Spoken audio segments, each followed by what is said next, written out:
The year is 1931. Prohibition is the law of the land. And in Franklin County, Virginia, the Bondurant boys run the moonshine business. They're respected, immortalized, and feared by the local law, but everything changes when a new special deputy shows up demanding his piece of the pie. Now the Bondurant boys have to go to war to preserve their way of life in the underrated historical crime drama Lawless. I'm Connor Eyzaguirre. I'm Caleb J. And this is Filmgazm.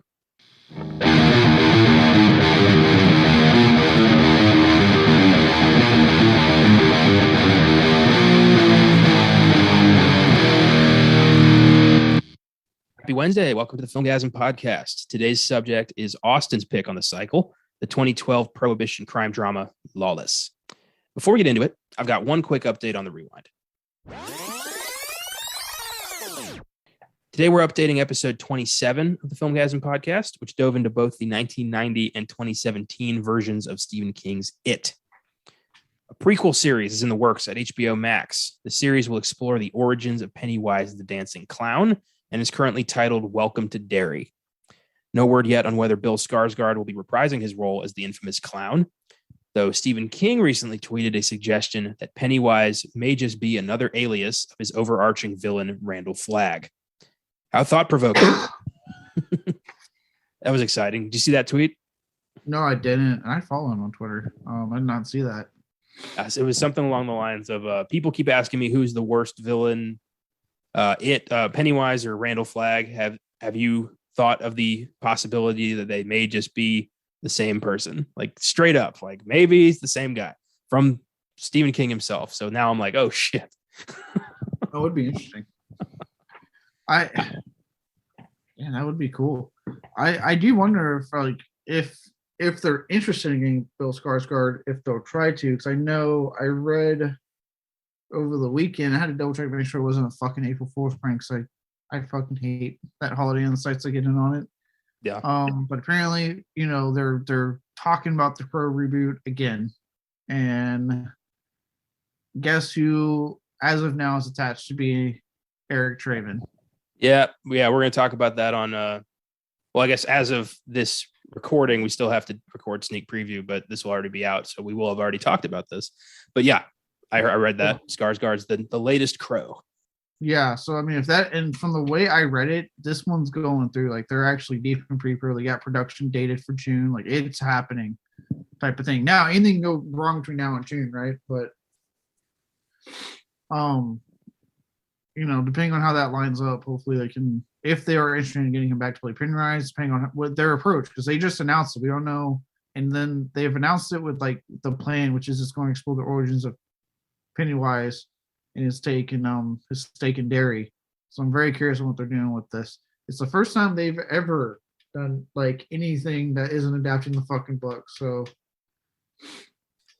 well, I'm hesitant because I don't want this to get the like tragic villain treatment where like he's a good man who becomes Pennywise against his will or something. I don't want that shit. I want full-blown children-eating monster from day one. I don't want this to sully the character's good name, so to speak. And if they want to go the route that it's Randall Flagg putting on some clown makeup, great. Yeah. So we'll see. Yeah. We'll see. I mean, HBO Max is definitely carving out its interesting little home for horror. They got the Evil Dead Rise coming out. They're going to be housing the new Final Destination film. Now they're doing this. Like, they're definitely carving out an interesting little niche for horror fans. That is true, and I like that. I hope this works out because I'm intrigued, and I hope we get a little bit more of a stay than we did with Castle Rock. Yeah, I'm so mad that we only got 2 seasons of that really good show. Especially because I thought season 2 improved so much on season 1. Well, I am absolutely convinced that Skarsgård was playing Flagg in that show. Like, just maybe a Flagg who either didn't know what he's supposed to do or is fucking with people, which is what he does. So, right. I don't know. Right. I still kind of have my issues about the finale of season 1. It felt very much like they didn't know how to fucking end it. Which, I mean, you could argue is the most Stephen King thing you could ever do with the Stephen King show. I've read so much of his work. He has stuck the landing maybe 20%. It's crazy. I don't know. He's an amazing storyteller, but even he admits, like, yeah, he's not great with endings. Yeah, he's even admitted some of the endings that are good are usually someone else's ideal. Like 11/22/63, he admits that was Joe Hill's doing, because Oh, apparently he gave the manuscript to his son. His son's like, "Dad, this isn't a good ending. Like, give me a second to write one, and then if you like it better, use mine. If not, stick to yours." Um, I love that, but the balls. right? Like to beat it, like even I know it's his son, and Joe Hill's a great writer too, but to tell Stephen King like this isn't great, give me a second. It's like Amadeus reminded me of like that's something Mozart would do to Salieri. Just, hold on a tick, let me improve this. I love that. But Yeah, luckily for him, King actually admits, he goes, "No, this is better," and that's the ending that made it to the book. it's a good ending. It's one of his few good endings. Revival, The Institute, that they had good endings. Firestarter, Pet Cemetery. So it's not every book, but when it's a bad ending, it's a great pole vault that you break your fucking leg on the landing. Yeah, God, anytime people mention Firestarter now, I just keep thinking Zac Efron's old enough to play a dad now. Where has time gone? It's really bugging me, man. Like, damn it, no. I can't wait for that. That looks so good. I'm very excited for Really good. Firestarter. Yeah, this is, and I'm generally, like, I know I make that joke. I'm generally excited to see Zac Efron in that role, because it looks like he's gonna be really, really good. And I like Zac Efron. Yeah, me too. Have you watched Extremely Wicked, Shockingly Evil, and Vile? Yeah, he was great as a Bundy. Oh my God. The perfect, like the side of Bundy that the press saw, like that was so perfect. Yes. Mhm. And then he's fucking hilarious. I mean, some of the comedies he's picked aren't my favorite, but he is hilarious in them. Except Neighbors. I really loved him in Neighbors with Seth Rogen. Yeah, good stuff. But yeah, we got an It show coming. Always excited to see new Stephen King content out there. I mean, so much gets suggested, not a lot makes it to the final stages of production. This is true, but a lot of stuff has been recently. I mean, we are getting let's not forget we're getting 2 movies this year. I mean, we're getting Firestarter next month. Trailers are rolling out for that, and we are getting Salem's Lot this year, so that's still on track. That's gonna be so good. But William Silo totally playing Barlow, but they're not saying it. It's gonna be one of those, Cumberbatch isn't Khan situations. He's not. They're going to. What if they're just a fuck with us? They have like a picture of him in blue, like blue skin. They're like, yeah, see, he's not playing Barlow. He's playing a different vampire. This is Bert Harlow. Yeah, come on. We're not stupid. It's just every time I think about it, we've cast this actor for this role, this actor for this role. We've cast William Sadler an undisclosed role. So the bad guy, he's your real. He can literally is probably the only one you cast that could pull that off because of his age and acting experience. Like, I'm excited, but like I've been waiting for the Jaunt for like decades now. Like that was supposed to happen a long time ago. Like when are we getting that? Then they, I don't know. There's a couple of things they announced that aren't like Revival got announced, I think, and still Revival got scrapped. I remember reading that about a year ago. Okay. A year ago, it's probably. There was some of his Richard Bachman stuff I remember got announced. Like the Long Walk Over. Yeah, I think Andy Muschietti's doing road work, last I heard, and then I don't remember who was getting. I think it was Mike Flanagan was getting the Long Walk. I think so. One of the more go-to King guys is getting it. That would rock. Yeah. Muschietti isn't getting shit until he finally gets the Flash out. I know it's not his fault, but well, I think it got pushed till next year now, I think. Yeah. Good luck. I'm still go ahead. If I was Muschietti, I'd be like, stop delaying my fucking movie. Just release it. I'm still waiting for that robot dog Cujo remake that they announced. Yeah. K9 Unit Joint Operations, I think it stood for. Yeah. God. What the fuck were they smoking? That is such a terrible idea. that was bad. I'm like, look, you already have something scary and taking a Saint Bernard, which is considered one of the most like docile fucking, you know, They nicest save dogs alive, and they making it save evil. stranded mountain climbers. Like they're heroes. They literally just walk around and slobber over the place. Like they're literally the gentlest of dogs, and you made that thing terrifying. Yeah, like so much so that like Beethoven came out and had to completely redesign that dog's image to the public. Yeah. But yeah, I would love to see an updated Cujo. I think that movie's great. That's one of the few King movies that really freaked me out because it's so real. Yeah, it's a good one, honestly. Dee Rose is really good in that movie. Oh, she's great. I love that you can't tell when it's a real Saint Bernard, when it's an animatronic Saint Bernard, when it's a person in a Saint Bernard costume. Like it's put together so well that it's seamless. Mm-hmm. Yeah, can't wait to do Cujo on this show someday.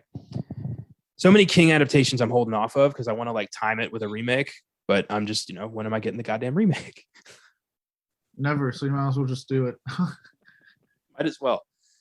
So yeah, Welcome to Derry in the works at HBO Max. I hope it lives up to the quality we got from Andy Muschietti's It. Hopefully. Hopefully. So, what is your history with Lawless? I had heard about it. I think it came out when I was in college. So what was it, 2012, 13, around that time? 12, yeah. Yeah, so I was, off in college at that point. And I remember I'd seen the trailer for it. This is when like Shia Labeouf's career was getting interesting, in that like his public persona was starting to really overtake his film work. But he was he seemed to be trying a little bit harder because he had like this and Fury and all this stuff coming out, where he seemed to be finally like trying to be more selective and try a little bit harder here and shed some of what was going on. And this was after Tom Hardy did Dark Knight Rises, so I was really interested in a lot of people that were attached to this movie.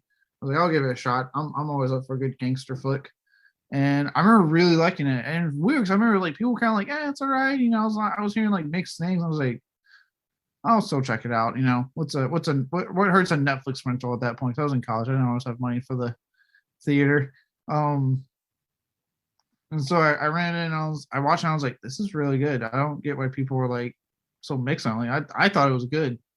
I liked it a lot. Yeah, I'm right there with you. I saw this in the theaters, and I was just kind of, didn't have a lot of expectations. I like Tom Hardy, so that's why I saw it. And I thought this was very entertaining, very exciting, very creative, and really neat. And also written by Nick Cave, which I didn't realize. Is it really? Yeah, Nick Cave and the Bad Seeds. He wrote 2 movies, The Proposition, which he also did with this director, and then Lawless. Oh, damn, okay. Yeah, pretty cool. But yeah, this is one that I've always really liked, and I like to, show it to people and try to get some more word of mouth around this thing, because I really think this is a cool gangster film that did not really get a lot of attention. It was a modest hit, but nobody really people stopped talking about it after like the weekend it came out. Yeah, it was a modest hit. I do wonder if sometimes, like I said, just because of what was going on with Shia LaBeouf's personal life at the time, and him being like, you could argue of Three Billboards, he is the main star. Like, we follow him the most. He's the one narrating the story. That I wonder if that was a turnoff for people. I know he hasn't exactly been the biggest box office draw in a while now.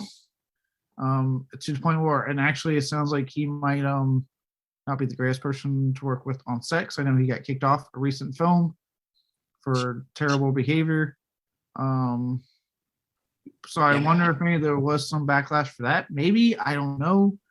But at the same time, you get people like, Guy Pearce and Gary Oldman and fucking Tom Hardy and Jason Clarke, who was kind of having a little bit, you were kind of seeing in a lot of stuff at the time. Like, you had a lot of Jessica Chastain, like you had like a lot of big names.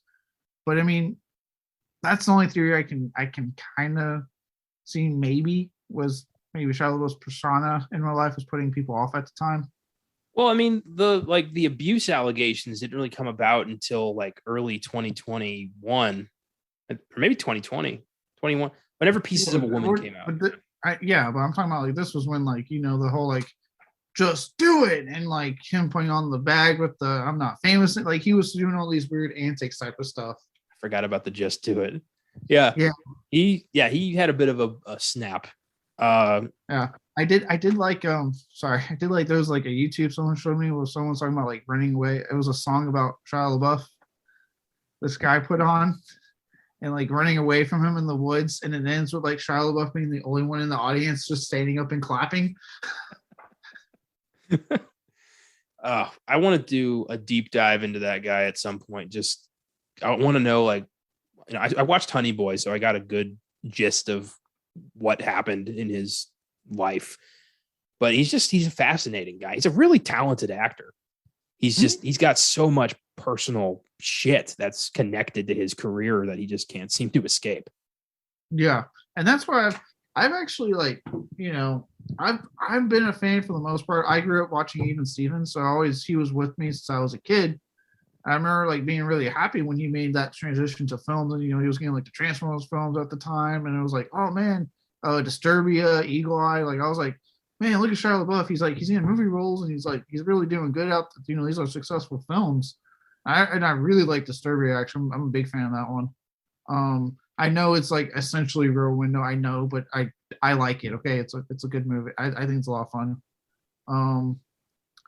But when all this stuff was going down at the time, I think around Transformers, it seemed like he was always having drinking issues. That seemed to be what kind of started when the problems were starting to surface. You kept hearing about these numerous drinking issues he was having with getting into wrecks or altercations and getting arrested because of it. I remember he went to like an interview and his hand was like in a bandage because he was in a car wreck over drunk driving, and that's what seemed to kind of started. And then next thing you know, he had like a mental break. Like I guess I don't know what happened, and then he kind of but at the same time, having the mental break, you're seeing him again things like this and Fury, where he was like not necessarily going for that box office success anymore, but trying to show his acting range. And I always thought he was really good. I was like, this guy's a good actor. But like you said, it just seems like the personal stuff keeps coming up. Because even when he seemed to kind of be doing a bunch of like indie films, like Honey Boy, it's like the Falcon and something else. I forgot. It's like that one that's on the Peanut Butter Falcon. There you go. And he's getting praise in those movies, and I hear those are really good. But now, like I said, he looked like he was coming back with that stuff, but then, like I said, abuse allegations started coming out, and now that's more. It's like his personal life cannot escape his career. And that's a damn shame because it's overshadowing great movies like Lawless and Fury and Pieces of a Woman and films that deserve to be seen and deserve to be considered classics, but they've got this stigma attached to them because he's one of these guys that's becoming toxic. And I hate when that happens. I hate when people punish the work. Yeah. That's why, I like to spotlight these films here so we can celebrate the work. Yeah. Because like at the end of the day, like, if from how it sounds, it's true. And based off the fact that he did get kicked out maybe because of his behavior, yes, I don't condone his behavior and, like anything, but like anything, we all believe it, right? Separate the artist from the art. And I may not agree with his behavior. He may end up being complete, D-bag. I don't know the full story here. But I do like a lot of the films he's done. Both his like early like blockbuster chasing he was doing to get his name out there, where it was like a quick little scene in iRobot or Disturbia, something like Transformers. Or the stuff like this and Fury, and when he was really kind of going more for performance and really showing his range. I do like a lot of the stuff he's in. I like the movies. Yeah, me too. I want to thank Austin for picking this movie because I got to revisit this when I hadn't seen this film in a long time, and I forgot how badass it is. So thanks for bringing this to the show, Austin. So let's talk about Lawless, the history, kind of. Lawless is based on the 2008 historical novel The Wettest County in the World by Matt Bondurant, grandson of Shia LaBeouf's character Jack Bondurant.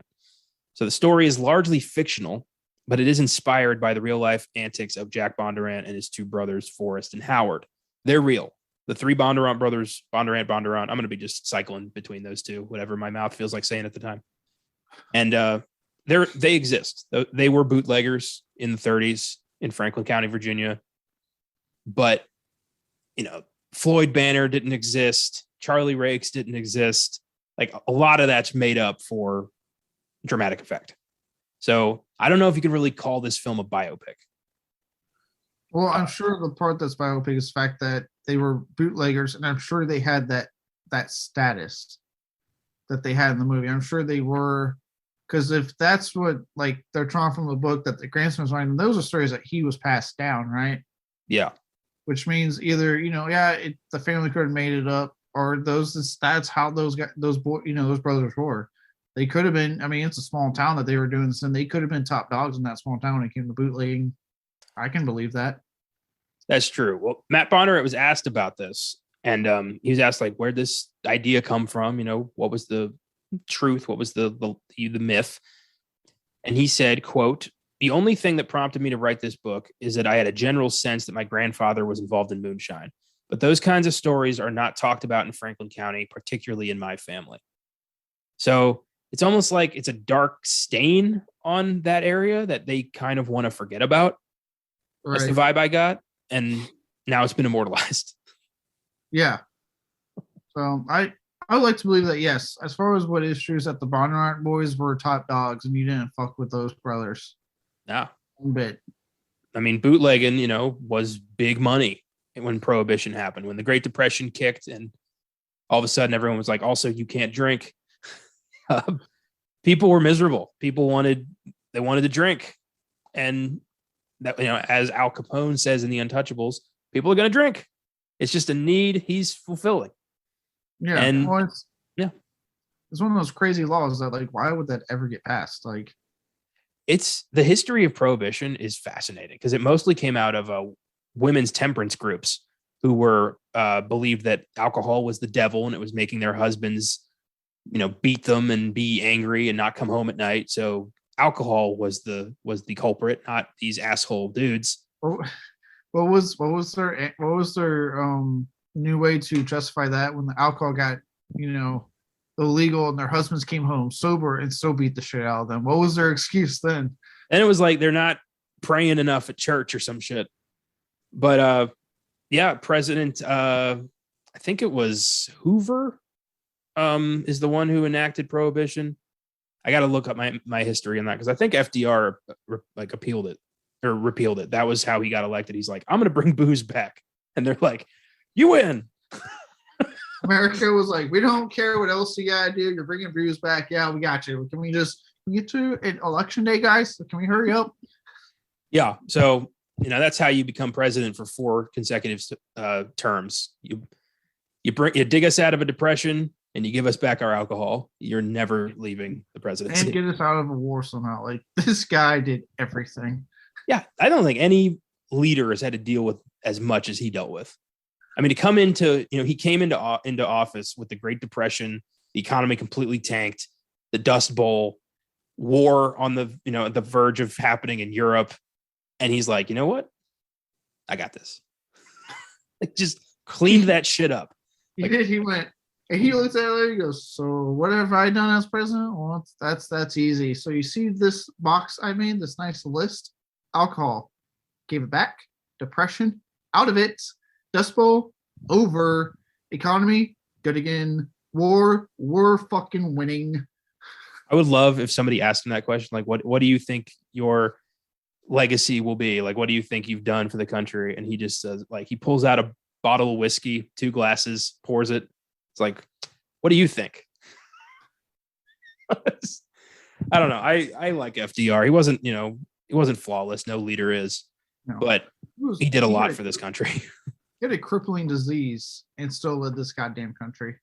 Yeah, dude was a rock star. I mean, yeah, he was sleeping with his cousin, but we don't talk about that. The 30s, who wasn't? Let's be honest. I think by the 30s, unless you're in Alabama, you were not sleeping with your cousin. Or if you're from a rich family like the Roosevelts and your wife is your cousin and you're also sleeping with another cousin. That's true. I don't understand that. Like, I have a lot of cousins, a lot of female cousins that are older than me, and at no point have I looked at them and gone, no, because they're my goddamn cousins. It's weird. Yes, it is weird, and I'm glad our generation finally was like, no, blood is blood. It doesn't matter how diluted it is. Blood is blood. You don't fuck your cousins, guys. That's the point here. Yeah. Certain things I feel like don't need to be said, and then they happen, and I'm like, well, fuck, now we got to say them. Yeah, you don't marry your cousin, and then you don't fuck another cousin. That's weird. How many cousins are you eyeing there? He saved the country. Yeah, this is not a historical podcast, so if you want more FDR, go somewhere else. You learn all about the country saving cousin fucking president that he was. And probably not the only one. Yeah, there's probably a couple of presidents that fucked cousins there for a bit. Yeah. I think there's always those rumors about the Kennedys being like that also. I don't think any of it's like actually confirmed though. I don't know. The Kennedys had their own weird shit. I know, JFK was just like banging his way through DC for the most part. I mean, a lot of it comes from the fact that back in the day, rich people back, well before this time, did keep it pure so that they would openly fuck their cousins because, and other family members because they didn't want to make sure money currently family. That's where a lot of the shit's rooted, which is essentially, there you go, history of incest right there, ladies and gentlemen. It started in very rich white people wanting to keep their money pure. Yep. Bloodline pure. That's why the royal family has so many weird blood disorders. Yes. Because if you didn't know, unless you want a Hills Have Eyes baby, don't fuck your cousin. Not the direction I expected this show to go in, but here we are. You brought up the sister fucking first. I actually forgot about that, about good old FDR. Cousin fucking. He didn't fuck his sister. Sorry. Sorry. It's a very different situation. I love how there was like a line drawn in that instant, like, whoa. Not his sister. Okay. The man's not a monster. Oh my God. All right, back to the movie. John Hillcoat directed this movie. Some of his other films include The Proposition, The Road, and 999. He is currently attached to remake Witchfinder General. It's in pre-production. And The Road keeps coming up lately. I might have to sit down and watch that. You got to be in a good headspace. You got to be in a certain headspace for that. You got to not want to do anything for the rest of your day. Watch it alone, because you will hate your life and yourself. There's a good chance you'll cry. Yep. It's like, look, I like The Road, but it is a depressing, bleak, nihilistic, all hope is gone, brutal fucking movie. Like, it is like, if you want, sunshine and flowers in this movie, you're not fucking getting it. You're getting a father and son in the apocalypse that have to find food, and their relationship is tenuous at best because they are constantly under duress. Shit. Sounds hysterical. I think I'll I'll just wait for the show to make me watch it. Doesn't sound like something I'm gonna just throw on for the hell of it. I mean, that's what I did because I kept hearing about it and I was like, oh, I'll watch this movie, and I threw it on, and then I was like, good movie, but fuck me. I think it was like shortly after watching Requiem, so I was like, I need to pick something lighter. I'm tired of getting gut punched right now. Well, he did The Road and he's doing Witchfinder General, which ought to be very interesting. I'd love to see an updated version of that. Tell Matthew Hopkins' story again. Wonder who could fill Vincent Price's shoes. Absolutely no one. That's who. You're right. Somebody's going to try. Nope. My vote goes to Michael Fassbender. I feel like he would do that. Stop saying people I like. You stop it. Nope. Oh, he would be good at that. He'd be a good Witchfinder General. Are you saying this solely based off his role in 12 Years a Slave? I wasn't, but that's a good point. You combine that with Magneto and you've got Witchfinder General for the most part. Oh my God. Oh, plus he needs a win. He has not had a good film in a long time. This is true. Like, he was on top of the world, and then the last couple of X-Men films, ugh. Well, the last couple X-Men films, Assassin's Creed and the Snowman, like, what happened? Then his wife, she hit it good with fucking Tomb Raider. Tomb Raider, she won an Oscar for The Danish Girl. Like, Alicia Vikander's doing just fine. Yeah. I wonder if that's a source of contention over there. Like, you don't talk about Mike's career. I hope not. I mean, based off that fucking movie he did, we had the sex edition. I forget the name of it. Shame. In one department, she's doing great because that movie did not hide anything about Fassbender. Oh, is he a happy man? Oh yeah. Nice. I remember back when they were called Spike TV and they did the thing that Guys Choice Awards. Nick Offerman came on stage. And he's like, guys, we have a new problem. He goes, unlike Jason Segel's acorn-sized problem,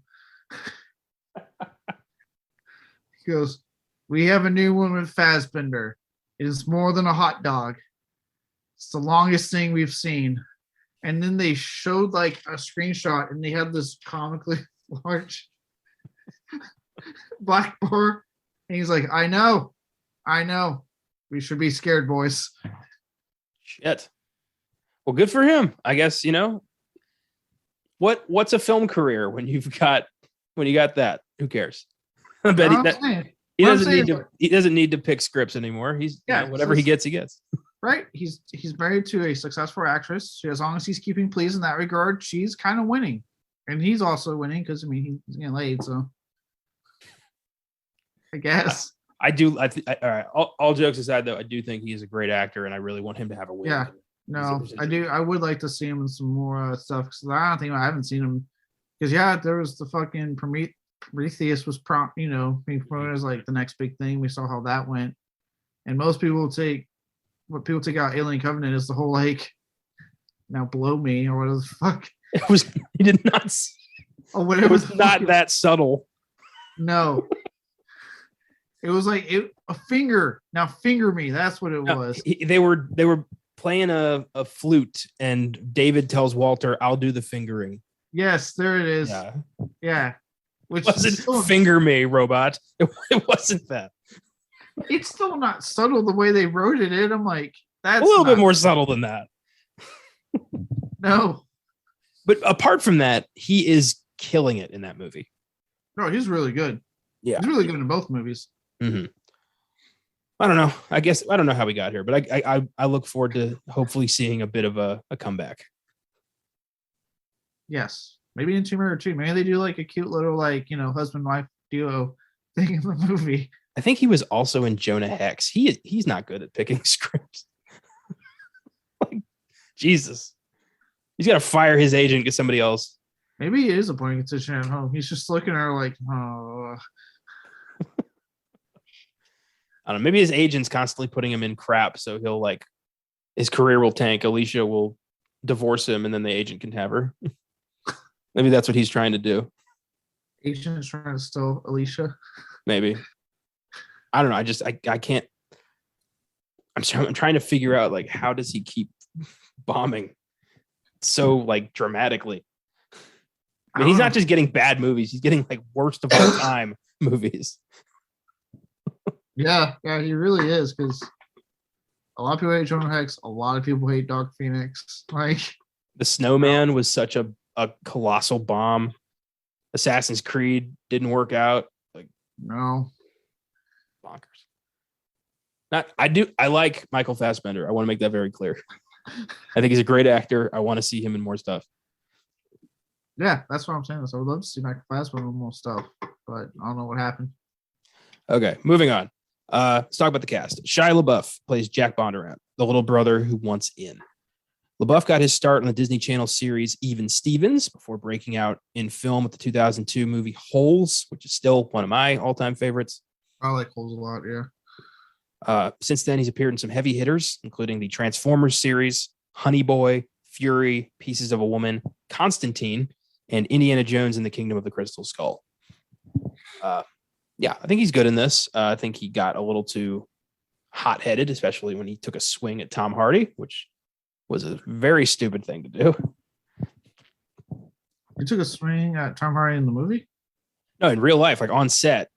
What? Like, I didn't hear about this. You never heard this story? No. Oh shit. Okay. I was literally thinking, I was like, I saw this movie yesterday. I don't recall him taking a swing at. All right. So randomly, Shia LaBeouf was constantly, I think this is in my Filmgazm facts, but fuck it. I'll say it twice. Shia LaBeouf was constantly drinking moonshine to stay in character. Like he was just fucked up the whole time. He got really like angry towards a lot of people. I think he thought Hardy was trying to upstage him or something, and he decked him. And Tom Hardy went down because he was not expecting a sucker punch. Tom Hardy got up and said something to the tune of like, "You get one," like some like, "Don't do that again," shit. And this is Tom Hardy coming off The Dark Knight Rises. He's still got the Bane bulk. Like, why would you ever go after that guy? It's that, and it's Tom Hardy. I get the vibe from him that he's probably a super nice dude. I've heard a lot of people say he's like not hard to work with at all.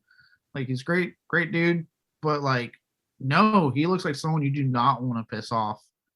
Especially when he's that big and they got to drape him in sweaters just to hide the fact that he's like rocking huge ass biceps. It does crack me up watching this film because I remember thinking that I was like, he hasn't worked off the Bane weight yet because they have him constantly decked in something and he just looks like he's tired trying to work off the Bane weight.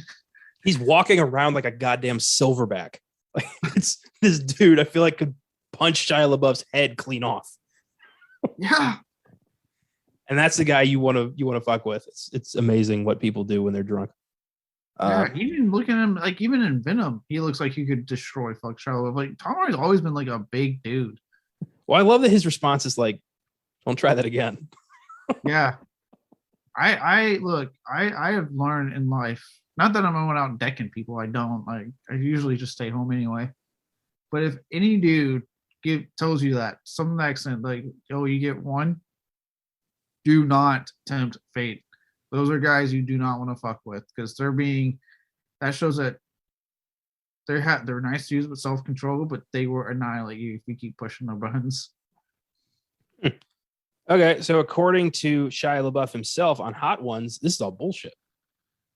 Apparently they used to wrestle all the time and like it was horseplay, and I don't know about that. I don't know, because there's also a lot of stories about Shia LaBeouf. Again, kind of talking about what I mentioned earlier with his drinking issues, that he is apparently a pretty aggressive drunk. He's an angry drunk. So I'm trying to look up the exact like phrase that Hardy said, if this is true. I don't know, I can't seem to find it. I'm just seeing the Hot Ones like rebuff thing. Really derail the show here on this moment. Oh my god. But no, I mean, I'm more inclined to believe that he was being a dick in the sense that, again, like the drinking that was going on around, before that. One of the things I remember reading about was like he got into a lot of fights when he was drinking because he was a very angry, aggressive drunk when he drank too much. So I am more inclined to believe that if he is drinking moonshine time, staying in character, that he would go up and try to punch. And Tom Hardy, and if you take account the abuse allegations coming out recently, that story makes more sense than him trying to save what it sounds like LaBeouf trying to save face and be like, "Oh no, we wrestle all the time."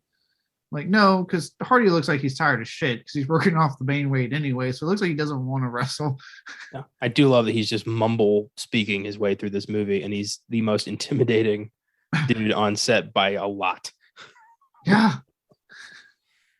Speaking of, Oscar nominee Tom Hardy plays Forrest Bondurant, the boss of the family. Hardy was nominated for his performance in 2015's The Revenant and is one of Hollywood's most sought-after leading men. Some of his notable films include Warrior, Bronson, Inception, Dunkirk, Mad Max Fury Road, and Venom as Eddie Brock. And he's absolutely stellar in all of those films. He's one of my favorite actors working today. And I just like if I see he's in a movie, I'm going to see it. Yeah, I love Tom Hardy. Like, look, I know there's like the running joke about his various accents just being different forms of mumbling. But I don't know how he does it. He pulls off these accents almost every time, even if they're not the best.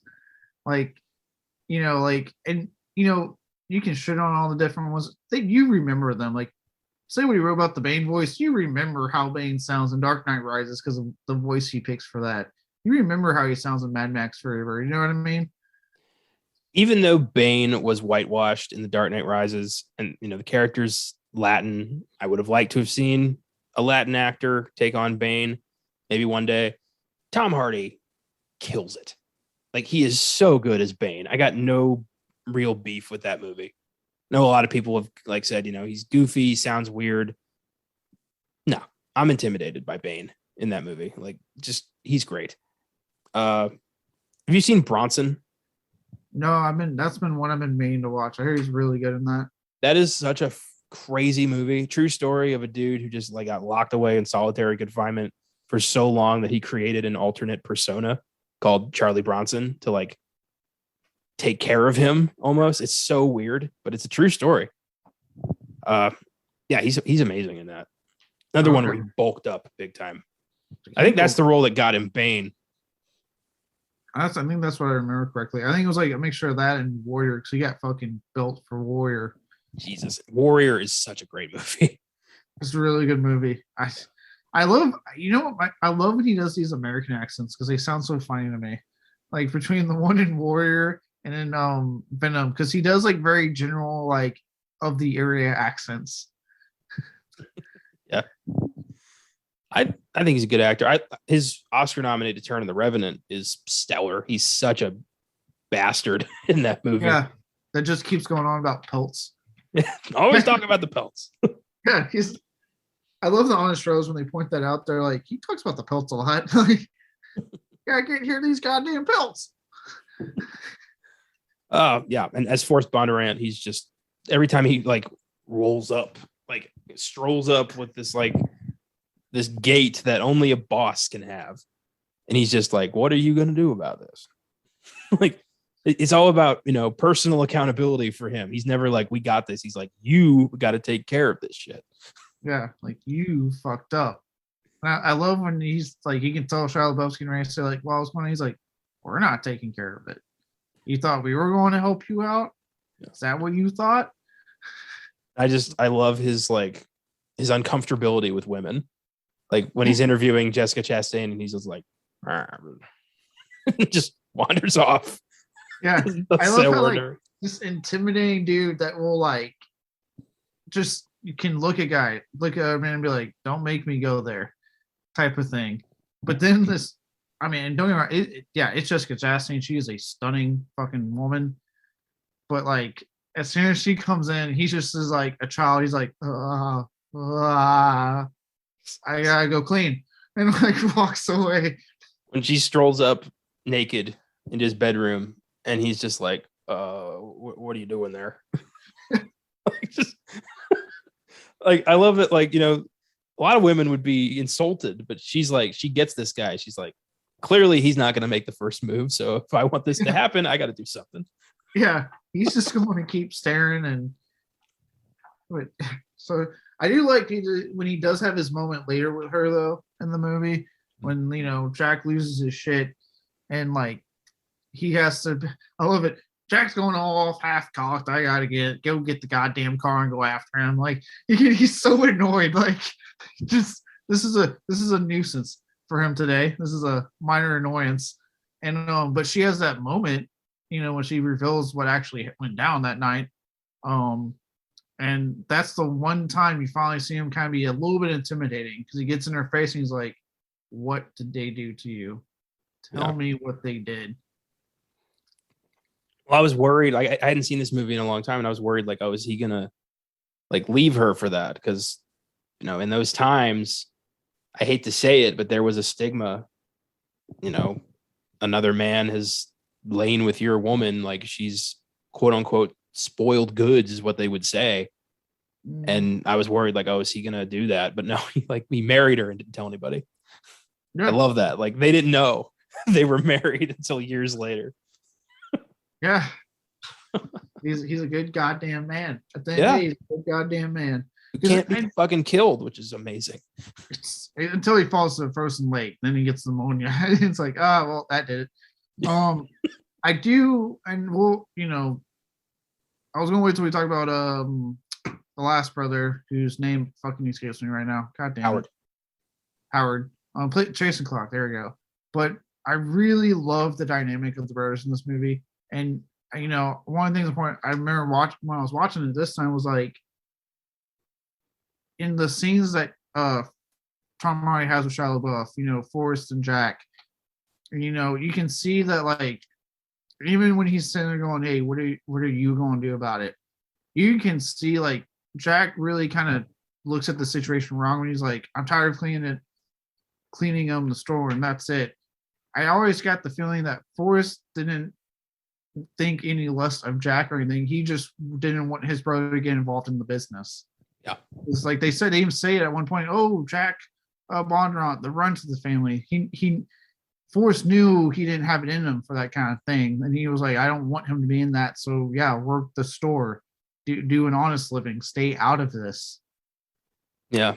Reminded me of The Godfather. I never wanted this for you, Michael. Like that kind of, the boss always wants the youngest son or the youngest brother to stay the hell out of this because they've seen the reality of what this life is. Yeah. Yeah. And you never get the feeling he thought less of him. Like, you get the feeling that Jack sometimes think that his brothers think less of him. But I always got feelings like Howard, I don't think Forrest ever, and even Howard, never thought less of him. Just, he was probably getting annoyed when he was getting involved. He's like, no, I don't want you involved. Stay out of this. Yeah. Like, this is not the line of work you need to be in. Yeah. And I mean, do you agree? Like, do you think Jack fucked this up, or do you think that, like, it was inevitable? I think a mixture of both. I think Jack's hot-headedness sped up what was inevitably going to happen. Because at the end of the day, inevitably the moonshining thing was going to come. Someone's going to wonder what's going on in Franklin County, especially because it sounded like the whole fucking county was in on this anyway. I think he sped up things that were bound to happen. Yeah, fair enough. I agree. I think that's a good transition into our third brother. Jason Clarke is Howard Bondurant, I would say the crazy one. Yeah. Oh, yeah. Clarke is a great character actor who has appeared in Pet Sematary, Terminator Genesis, Dawn of the Planet of the Apes, Zero Dark 30, and The Great Gatsby, among others. And he is just such a fuck up. He keeps making the wrong decisions. He keeps putting himself before the family, and people keep getting hurt. And Forrest knows this, and he constantly tells Howard, like, this is your fault. Like, you should have been there. Oh, yeah. I love in the hospital scene when, like, they go to see him. And at first, Howard kind of tells Jack, hey, you need to shut the fuck up, dude. Like, he's laying in bed. And Forrest instead looks at Howard and goes, you should have been there. Where were you? And it's like, yeah. And then again, I think that's why, to me, I actually got the feeling that, again, Forrest and Jack had a very stronger relationship because Forrest had had more respect for Jack than he did Howard, because Jack, up until his hot-headedness came into play, didn't really fuck things up like Howard did. At the same time, though, like, I like how Howard's portrayed as willing to, if you need to get certain things done, you get Howard, because he's willing to go there. Like, one of my favorite scenes is actually after the whole, like, what are you going to do about it? And the cops come in to try to intimidate them. And Forrest is just sitting out there. And all of a sudden you see fucking Howard just coming through. And the only line he gets out is, have you guys met my brother Howard? And next thing you know, you guys going to touch my fucking brother? He picks that one cop up like a rag doll and just, like, chucks him back on the ground. It's crazy. He don't even have time to shoot. I love that. He bursts out. He's like, what are you going to do? Fucking shoot me? And, like, just, like, no fear. So it's like, you do get the feeling that if you need something, like, done intimidation-wise, like, you can get Howard, because he's that crazy. He's willing to fucking go. And I love how Forrest has to kind of stop him, because he's getting ready to fucking pour the gas into their throats. Yeah. And you can hear Forrest be like, that's enough. I love how he says calm. He doesn't yell at him. That's it, Howard, enough. Well, as the Ghetto Boys once said in the song Damn It Feels Good to Be a Gangster, real gangsters don't flex nuts because real gangsters know they got them. Yeah. I think about that song every time I watch a gangster flick. I'm like, the real badasses don't have to scream. They don't have to show off. They just know they're in charge. Those are the scariest motherfuckers. Yeah. Next up But, is. oh, wait, real quick. I will say, well, I do like those that Howard does, because you also get the feeling again, because this film kind of shows the relationship between Jack Forrest and Jack Howard. Jack's your central figure. I like how later, because you kind of get the feeling that Howard and Jack don't get along the most because Howard likes to fuck with them so much. Yeah. But then they has that moment later towards the end of the movie when Forrest is getting pissed at him, so distillery issue. And Howard comes in and goes, "Hey man, leave him alone." And so Forrest be like, "Why the fuck should I leave him alone? Like he fucked up. Like we lost a distillery." And then that's when he tells us like, "Hey, Cricket died. Like leave him alone." And Howard kind of steps in that moment and says like, "No, like lay off right now." Yeah. That's, they're family. At the end of the day, they're all there for each other. They are all they've got. Yeah. Yeah, this film balances all that really well. Who would have thought Nick Cave would have been such a talented screenwriter as well as a very skilled musician? No one. Oscar winner Jessica Chastain, feels good to say that, plays Maggie, waitress and loyal friend of the family. She recently won her first Oscar for her role in The Eyes of Tammy Faye, was also nominated for her roles in The Help and Zero Dark 30. Some of her other films include Molly's Game, Interstellar, The Tree of Life, Crimson Peak, The Martian, and It Chapter 2 as grown-up Beverly Marsh. She's one of my favorite actresses working today, and she is fantastic in this movie. I love her dynamic with Tom Hardy. There's not a lot of words said between them, but the relationship is very clear. And I like that. It's all just like stolen glances. Well, you can see something budding when she first gets there, and then it really takes an overdrive on the very fateful night. Which you could tell. I think I choked as soon as like he started beating up on dudes in the bar. I'm like, I remember just going out loud like, "Ooh, that she's triggered," which is like a funny way of saying like, he's gonna get some. She's in the mood now because her face when he beats him, I was like, oh. I'm like, were you surprised that the guy who has to wear sweaters to hide his fucking bulk is beating the shit out of these dudes? I love when Forrest punches one of those guys and he flies across the fucking room. I like how that whole thing started with like Cricket coming in, man, and then Cricket whispers something, and he's like, "Did you pull a gun on that lady?" Like he's getting ready to be like, "Did you fucking?" And then they just start trying to fight him, and yeah, he's just throwing them across the room. But she's really. I've always like. I know I just made like stunning. It's like she is. I cannot get like beautiful woman, but she is a really good actress. I love seeing her. I liked her in It Chapter 2 when I remember that was like the best bit of casting I heard when they were like, "Hey, yeah, we got Jessica Chastain." I was like, probably the best fucking person you could get because she looks like an older version of the actress that played her in the first movie. Yes, she does. Jessica Chastain she's always a reliable presence. I really liked her in this movie. You ever seen Molly's Game? No, I kind of want to, mostly because she's in it. That is such a crazy true story. I mean, she's a failed Olympic skier who decides to start a super exclusive poker game and ends up like the target of a massive federal investigation because of all the like secrets she has on people. Does not make Tobey Maguire look good. Assuming he is the elusive Player X, which a lot of people seem to think he is.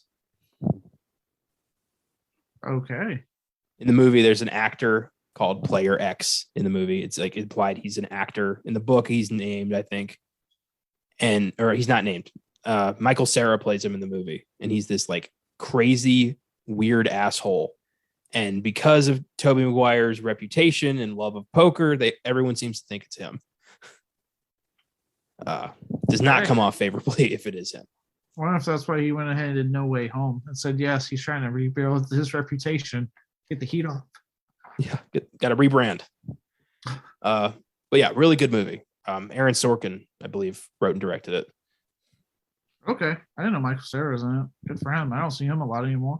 Yeah, he's playing very against type in that too. Definitely an intimidating role, which is weird. Okay. Yeah, I I was was I was impressed. Okay. I remember when he played like the complete opposite of himself, and This Is the End. He was like an asshole the whole time.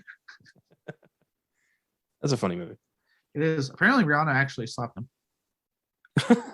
Like he to make it real, he took the risk and actually slapped her ass so she would slap him. And then he did apologize afterwards. But he was like, yeah, I did it. Wow. I don't know if that's stupid or brilliant. I think both.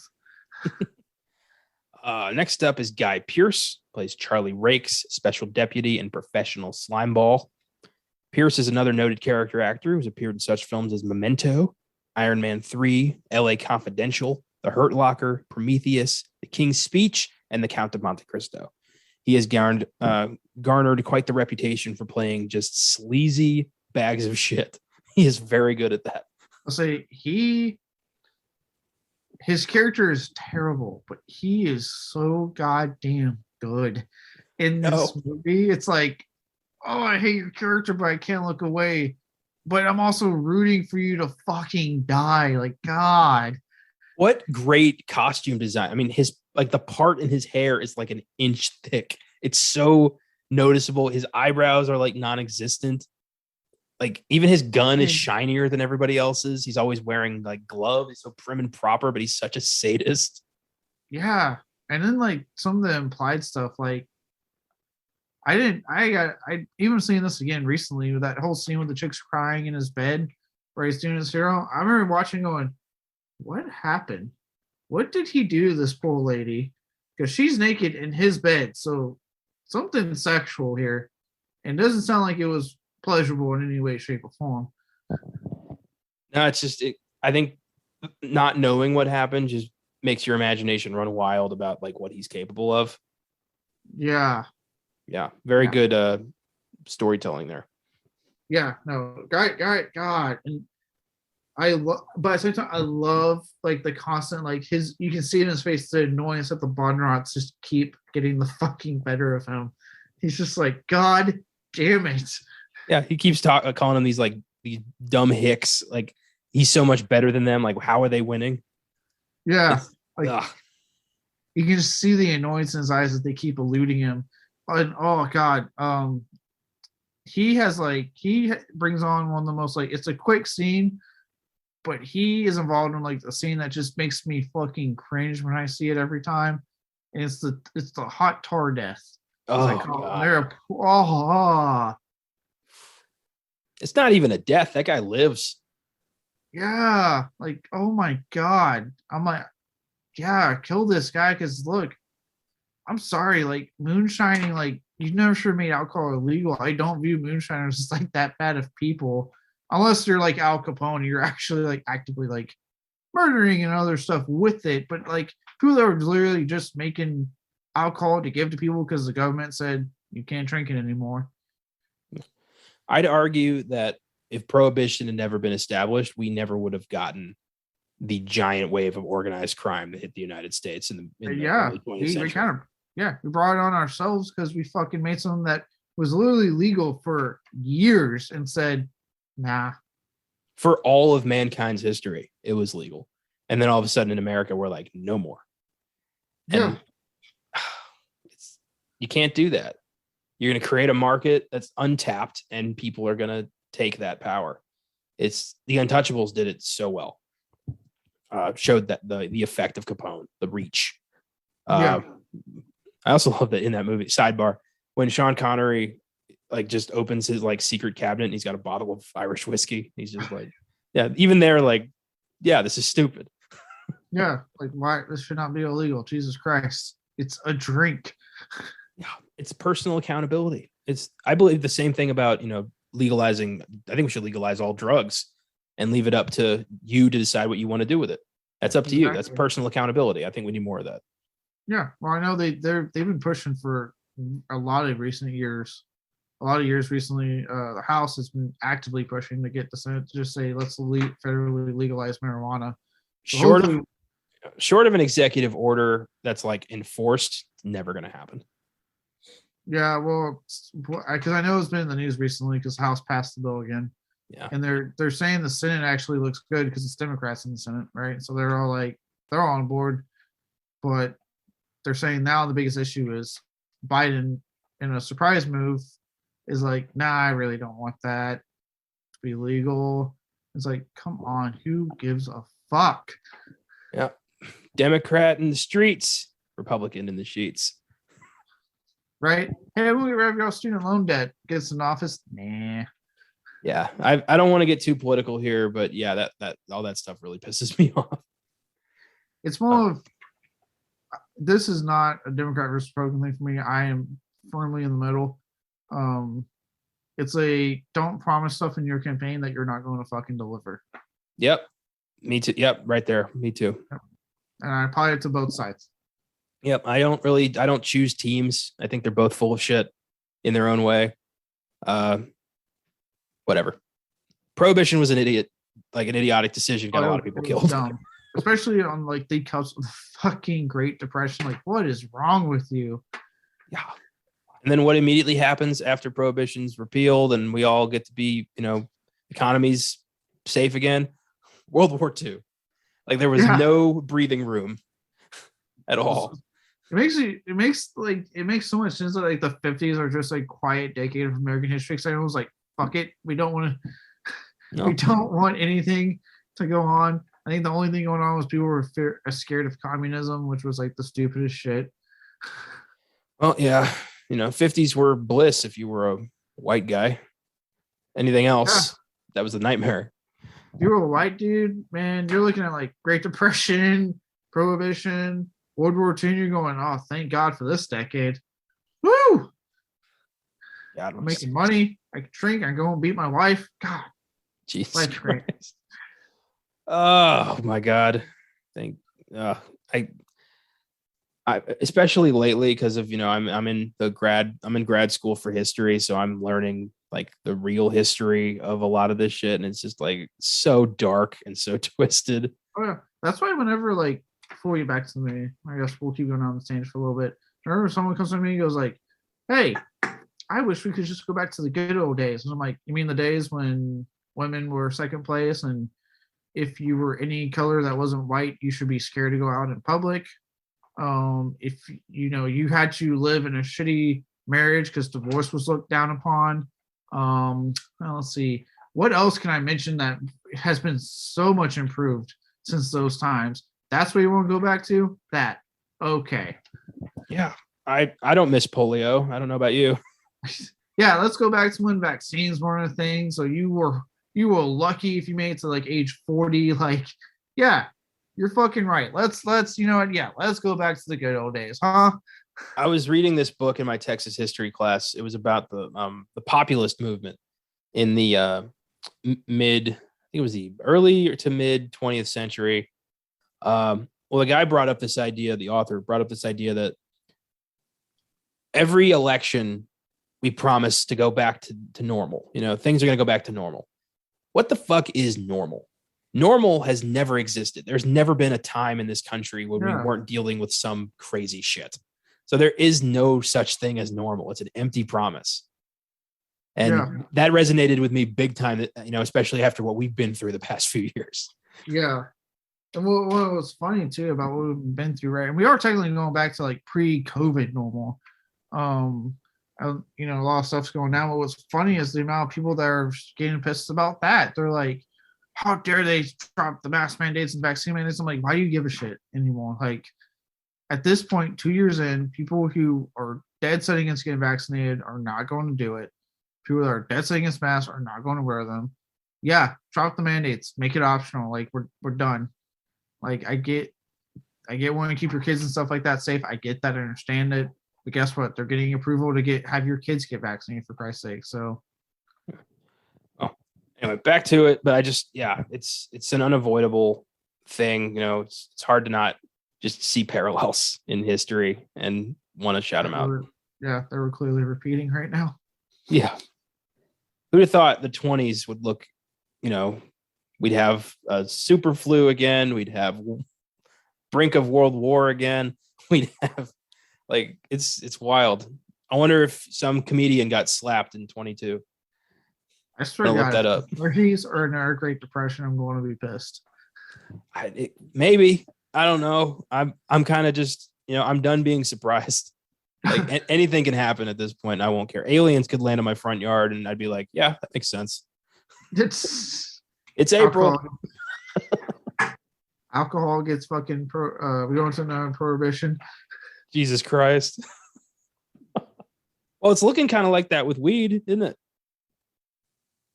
Like, yeah, maybe not. In some places down here, certainly. Yeah, that's true. Because right now, like, depending on the state you live in, you're again, it's based on your enjoyment of weed and your occupation that may or may not allow it. But some places are looking great. You can do it recreationally. You go to the fucking store, you're good to go, right? You go home, you have a date, you can go store whenever you want to get more weed. Other states like Texas are just like, we don't want the devil's grass in all state. I saw a meme. It was from Holes. It was the scene where like the young warden is like digging, and she's like, "I'm tired of this, Grandpa," and he screams back, "It's too damn bad." Well, it was she was representing Houston and San Antonio and Austin and being like, "I'm tired of voting Republican, Grandpa," and he was the rest of Texas going, "Well, that's too damn bad," and it was perfect. That's too damn bad. Oh, where were we? Yeah, Guy Pearce rocks in this. He's a piece of shit in this movie, but he's good at playing a piece of shit. Yeah, he's really good at this. I really hope that the saying of like, if they play an asshole in film, they're a good guy, applies to him. So I hope he's like a generally nice dude that's just really good at playing assholes. I saw his he did an interview with GQ where he talked about his career, and he seemed pretty down to earth, pretty chill. I love him in The Count of Monte Cristo. He is such an evil bastard in that movie. Just the worst human being. I need to see that version of Count of Monte Cristo. It's so good. He's his best friend. He's, Jim Caviezel's like framed for murder by him because Guy Pearce is jealous of this poor guy who has just like a woman who loves him and friends and like success. And Guy Pearce is a count who has nobody because he's a prick. And he betrays his best friend. His best friend rots in a prison 13 years, escapes, and plans an elaborate revenge. It's it's one of my favorite movies. It's so good. It's going to be on the podcast this year for sure. I guess we'll finally have a chance to watch it then. Oh yeah. It's the best revenge story ever told. That's what a lot of people say. I've been meaning to watch it. I keep hearing a lot of good things about that particular version. Because I know it's been remade. Like, it's one of those ones that gets like remade quite a bit. Well, this is the only version to have that best friend angle, because in the book and other versions, they're like acquaintances, and he just like, they know each other, and he's still like, I want that girl and I'm going to put you in prison. But making them like friends who grew up together and there's been like a resentment, it really elevates the story to make it so much more personal. And I really like that they did that. Okay. Good stuff. It was one of Richard Harris's last movies too. Oh shit. Mia Wasikowska plays Bertha, the preacher's daughter that Jack courts, which frankly is a subplot I feel like we didn't need. It's not terrible. It's just it kind of screws with the pace a little bit. It does slow things down every so often in a movie that is like almost 2 hours long. Yeah. She played Alice Kingsley in the live action remake of Alice in Wonderland, was also in Crimson Peak, The Kids Are All Right, The Devil All the Time, Only Lovers Left Alive, and Jane Eyre. So she's doing just fine. But yeah, I think her whole bit with Shia, I feel like we didn't really need it. Not really. Like, I mean, it gives you some kind of like heart in the film, but like for me, I would have been fine with just the focus of the brothers. Yeah. And their relationship. But she is, I mean, she's good. She's been one of those that like, she's usually reliable when it comes to like, you get a good performance out of her. So she's good. I like her. Yeah, me too. Dane DeHaan plays Cricket, Jack's partner. DeHaan burst onto the scene in 2012 with Chronicle, which I think is a great movie. Oh, he's so good in that movie. Yeah. God. I know. So such. I love like a good guy becomes a bad guy story, and that movie does it so well. I really like Chronicle. I like Chronicle a lot. Yeah, young Michael B. Jordan too. I know. I remember watching that, not thinking like anything of this guy being like one of Hollywood's biggest fucking talents right now. Wonder what happened to the third guy. I don't know. There was a third guy. Wow. Yeah, it was like Andrew's best friend who was like looking out for him, but really he just felt sorry for him. Yeah. I don't know. I got to dust that off. Chronicle was a good one. I haven't watched that in a long time. Yeah. Dahan followed it with performances in Kill Your Darlings, The Place Beyond the Pines, Valerian and the City of a Thousand Planets, The Kid, and The Amazing Spider-Man 2 as Harry Osborn. So not picking the best scripts. Some of those were pretty heavy bombs. Yeah, but, Place Beyond the Pines was really good. I want to see that. That's the exception. I've heard that's really, really good. It's a really good movie. I actually really like that one. I think he plays. I have to look. It's been a while, but I want to say he plays like the son of Gosling's character or something like that. I forget. Yeah, I've always liked Dane DeHaan. Like even if he picks a bad movie, I think he's an incredibly talented actor. Have you ever seen the movie Life After Beth? No. It's a zombie comedy that he did. His girlfriend dies, and then the next day she like shows up back at his place, and he's like, "What the fuck?" Like they were at the funeral and everything, and it turns out there's like a zombie apocalypse happening, but it's happening gradually. And Aubrey Plaza plays his girlfriend. Mm-hmm. It was really funny, really weird movie, but pretty good. Okay, I'll check it out. Yeah, I really like him. I like him a lot in this movie too, as Cricket. Just like this guy that like and it's a kind of refreshing that it's not like the guy who's disabled that the town just mocks. That as we kind of see later in the film, it's actually like everyone loves Cricket. Like he people are like, oh yeah, he's a real nice kid, type of thing. Like everyone loves him. The brothers all love him. Yeah, you see him. Obviously, he's really good friends with Jack, but you can kind of see in how Forrest reacts later in the movie that he had a real soft spot for Cricket. He liked having him around to help with the business and stuff. It's ultimately Cricket's death that really kind of turns the town's tide against Rakes when they're like, we didn't expect this to happen, Mm-hmm. And that's what makes I think Jimmy was his name, right?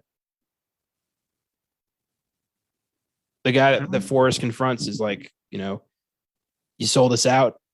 Oh yeah, the sheriff that was hoping to keep things running for everyone. I don't think it was the sheriff. It was some other guy. It was like another member of the. There's a lot of townsfolk in this movie, but I think everyone was like, we got to do this because Cricket didn't deserve to die. Was the vibe I got. Yeah, and what a out of the blue murder that was too. Dude, I remember the first time I was like, something's up, because the way the cop just takes her away only, and I'm like, what about Cricket? Why are you leaving? And I think what pissed me off was like the sheriff at some point. I probably kind of wanted them to kill the sheriff. I'm being completely honest, because I'm like, he at some point knew what the fuck was going on, and like knew it was probably not a good idea to leave this kid alone with that man. Yeah. And when he takes him in there and he kills him, like I remember like being like, I was upset. I was like, no, not Cricket. I like Cricket. I gotta say though, It's Always Sunny in Philadelphia has completely ruined the name Cricket. I mean, yeah, but I do like how at the funeral when that one dude that got like, they had the kind of meeting earlier in the film when they're like trying to tell Forrest like, hey, we need to lay down for this Charlie guy for Rakes, and Forrest like, we don't lay down for no one. We're Bondurants. And I'm like, oh yeah, you are. And at the funeral, that jackass tries to come and like say something, and he just Forrest kind of looks at him like, not fucking here. It's like, this is Cricket's funeral, so you show some respect for him. I think that's the guy I'm talking about. I think that was Jimmy. I'm pretty sure it was Jimmy. I'm pretty sure it was the sheriff that came in telling them about like the bridge being closed and stuff. There was a guy. I know it wasn't the sheriff. I'm pretty sure, dude. The sheriff comes and tells them that, hey, he's shutting down the bridges, and then that prompts Shaq to go after them. Jimmy, I think, was the one driving the car that had Forrest and Howard, and he got shot in the neck. That was Danny. Well, they all look the same. Jimmy Turner. Yeah, Jimmy. That's the guy I'm talking about. The guy who's like, we shouldn't have sold you out. We should have listened. And then they show up at the end, like, to when the Bondurants are getting shot by Charlie and the sheriff. He's the guy who who leads the charge of the town at the end of the movie. Oh, okay. There you go, Jimmy. Yeah, but he's not the one that told him the bridge was closed and stuff. Okay, you're right there. That was the sheriff. I was like, give me more. Yeah, at least give me more credit. What credit's due here? There, I do. There, you had that. Well, is that what you said at the funeral? Was like, hey, we should have listened to you or whatever. Yeah, and Forrest is like, you had your chance. Like, bug off. Yeah, I think I got the feeling from him. It was like, yeah, you had your chance, and also, how dare you bring that up here right now? Yeah. Finally, Oscar winner Gary Oldman plays notorious gangster Floyd Banner. Oldman won his first Oscar for his performance in 2017's Darkest Hour. Was also nominated for Tinker Tailor Soldier Spy and Mank. He's one of the most respected and talented performers of all time. Has a wide resume that includes Harry Potter, Leon the Professional, Immortal Beloved, True Romance, Sid and Nancy, Hannibal, and the Dark Knight trilogy, and that's just scratching the surface. And he doesn't have a big role in this film, but good Lord, does he command the screen when he is there. Oh yeah, dude, the whole scene when Jack risked going over there, try to sell the moonshine in them, and that idiot jackass secondhand he has what I was assuming mistaked him for someone else. It was what it sounded like, what it seemed like. I don't know what the whole deal was, but it seemed like he was mistaken for someone else, about to kill him. The moment he says, "Hey, I'm Jack Bondurant," and you kind of see on his face like, "Oh, this changes things." I love when the guy's like, "Well, I'm glad we didn't kill him," and in the background you can just see Floyd walking towards the shovel, picking it up, and whacks the dude on the face, and then just starts yelling. And I get where he's coming from. I'd be mad too. I'd be fucking pissed. I'd be like, "Did you were really?" I'll be like, because think about it, he's like, you got the feds on you, and now you want to add the Bondurants to that, because he knows in that scene with him meeting, he knows who Forrest is, he knows all about them, so he knows what those boys are capable of, and what they're willing to do for each other. So it's like, you really want to add that on top of the issues, like kill their brother, and then have those two guys come after you. Like, it's not going to end well. Like, yeah. I got enough heat on my ass without bringing a goddamn blood feud down on us. Like, drag that sack of shit away. Yeah. Jesus, Gary. Which to me speaks volume about the reputation the brothers have, that your top level, like, you don't fuck with this guy. We have that whole scene in the town to establish that this guy will commit crime in broad daylight. He doesn't give a fuck. No one's touching him. Yeah, he's gunning down federal agents in the middle of a crowded street. Like, yeah. Oh my God, what a badass scene that is, dude. We'll get to that. Right? Oh yeah. So we've established that, but the moment he hears about the Bondurants, that changes things for him. He's like, no, I don't want to deal with them. Like that again. It's just like the little moments like that show you kind of like their power, their respect that they have. That like someone as fucking scary and as high level as he is does not want to fuck with them. Does not want that issue. Oh my God, he's so good in this. I think I've talked about this on one of our shows, but Gary Oldman, it's recently been revealed he has never used the same accent twice in a film. Like, every character he plays has a slightly different voice specific to that character. That's incredible. I never knew that shit. It's unreal. I can't imagine. Jesus, he has a resume. I know he's been at it since the early 80s, and he's still just cranking out incredible performances. Finally got his due by the Academy in 2017. Yeah, he has a fucking Apple Plus series out right now. Like, for Christ's sakes. Like, I love the guy. He's one of my top 5 favorite actors of all time. Oh, he's awesome. And like you said, even in this, like he really technically has like one scene that he is really delivering dialogue and plays a part, but he makes it worth it. And again, that one scene tells you everything about him. It tells you everything about his feelings to the Bronnerons, because like I said, obviously, that whole scene with him handing the shovel kind of says how he views them, the respect he has for those brothers of like, I don't want them coming after me. But even when he's talking to Jack, and he makes a point to tell him, hey, those boys used to work for me, but they did not do that hit under my orders. So don't tell your brother Forrest that. I love that. He slides like, this is a gift. Give that to Forrest from, tell him it's from Floyd. Yeah. Like it seems like literally going out of his way to be like, I don't want your brother to come after me. Like I didn't do this. Here, you know what? Here's their address. Go take care of it. Just keep me out of it. And we'll keep doing our nice little arrangement here. I do love when he says, like, you're going to get 4, but don't tell those guys out there they only get 3.5. And Jack's like, I was told 5.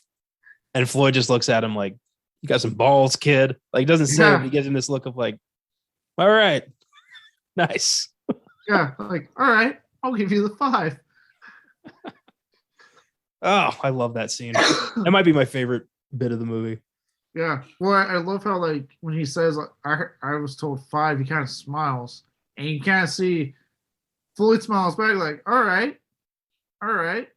It's almost like in that moment, like you said, you have balls, but also your reputation exceeds you. Let's do this. Like, so you are a Bondurant. All right. Yeah. Nice. Lawless has an IMDb score of 7.2, Rotten Tomatoes score of 66%, so kind of in the middle. It was a modest hit, grossing about $54 million on a budget of only $26 million. So it didn't do amazing, but for an indie crime drama, not bad. It's a film I've always felt was worth more attention, and it's a great watch, regardless. Yeah. So with that, let's go into some highlights. I love the soundtrack of this film, by the band called the Bootleggers. It's pretty cool. I wrote that down too. It's funny because I'm not the biggest fan of the country stuff, and it's funny being Texas born and raised. You think I love it, but for me, it's the exact opposite. I heard so much about it, I was like, I'm not into this. But I love it here because it works. It makes sense for the film. It's a part of Virginia that is not fucking a big city, right? It's a small hick ass town, and what they're doing, it fits perfect with the movie. Yeah, it's perfect. There's the song in the opening credits, Fire and Brimstone, accompanied by the late Mark Lanigan, rest in peace. I've had that song on my iPod since 2012. I love that song. Nice. I love at the beginning when they're, you see how things work in Franklin County, how the Bondurants, take care of business. They're just driving past the cops with a truck full of moonshine, and they sell some cases to the sheriff. It's like, yeah, here's your order, sheriff. Yeah, here you go, sheriff. There is no law that's going to touch these kids. They are the law. Yeah, and you kind of see in the scene how the role they each play. Jack drives them around. Forrest, he's kind of like the lead. Like I say, he's the leader, so he's the one talking to everyone and taking the money. And Howard's there to pass out the moonshine to people and back up his brother if he has to. Yeah, I love when they're at the dance selling jars and Howard's just helping himself, and Jack's like, "Slow down, we got to sell this shit." Yeah, it tells you right there, Howard's got a problem with the shine. He does, and we see that play throughout the movie. I like when after they make their last stop at the night to that one funeral. It looked like funeral celebration whatever they were doing. And yeah, those guys come up on Jack, and man, Tom Hardy. That whole, again, like I said, he doesn't yell at them, doesn't freak out. He's like, "Do you know what you boys are doing right now?" Oh, it's awesome. I adore Floyd Banner's introduction into this film. Just driving, you just see the car driving to town. You hear the sirens. The feds are coming up. There's not a line of dialogue. Floyd grabs the Tommy gun out of the back of the car and just guns these fuckers down. Just kills 2 federal agents in broad daylight, then gets in the car, winks at Jack, and drives away. Yeah. Doesn't harm anyone else. He has no business for any of the people there. He just takes care of business in broad fucking daylight and leaves. He's like, all right, well, I took care of this. It's so badass. Yeah. And then I loved, Jack gets some shell casings, takes it to Cricket. Like, I was thinking of you. You're not gonna believe what I saw. That's reminded me of a line from Inglourious Bastards when Aldo says, closest thing we ever get to going to the movies is seeing Donnie beat people to death with a bat. Entertainment was hard to find back then. Right. And Cricket was extremely happy. He's like, oh, thanks for the gift. No, you saw Floyd? Oh my God. I like kind of going in order in a way, but like the introduction of when the feds introduced Charlie Rakes to the boys, and just like you can see on Forrest's face how pissed off he is they're even on his property. Yeah, he's always in a case of just like he's always in a state of absolute annoyance. Like everything is an inconvenience. He doesn't ever want to do anything, and it's just I love that. I get it.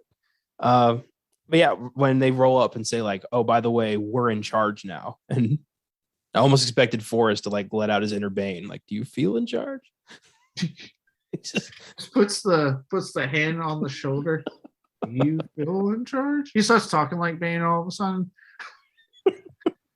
Oh, that's great. But yeah. The balls that they would just go up to the Bondurons and be like, so pay homage. And Forrest is like, fuck you. And I love when the guy tries to buy and he'll take a glass of your finest apple brandy, and Forrest is like shoves the money back in his pocket and says like, you ever come around here with this asshole again, we're gonna have words. Yeah, I like how he basically threatens to kill the guy. Like he's like, I will fucking kill you if you come on my property again. Oh, what does he say? He says, if you bring him around again, you are gonna drag him off with a cleaver in his head or something like that. Yeah.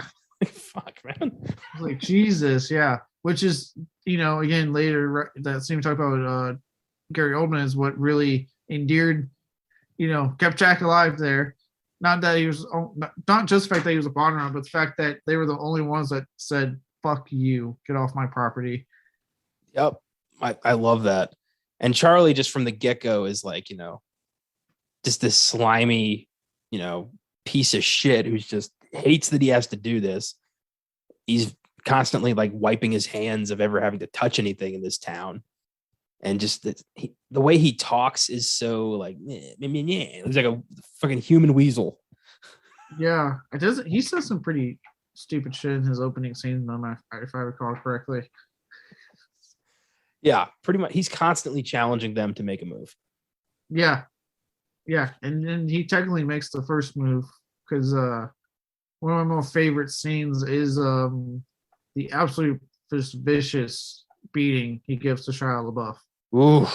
But first off, I was scared for Cricket in that moment when he just waltzes in. And I was like, don't you fucking touch Cricket. Don't you lay a hand on Cricket. And then like LaBeouf comes in just in time. Jack comes in just in time.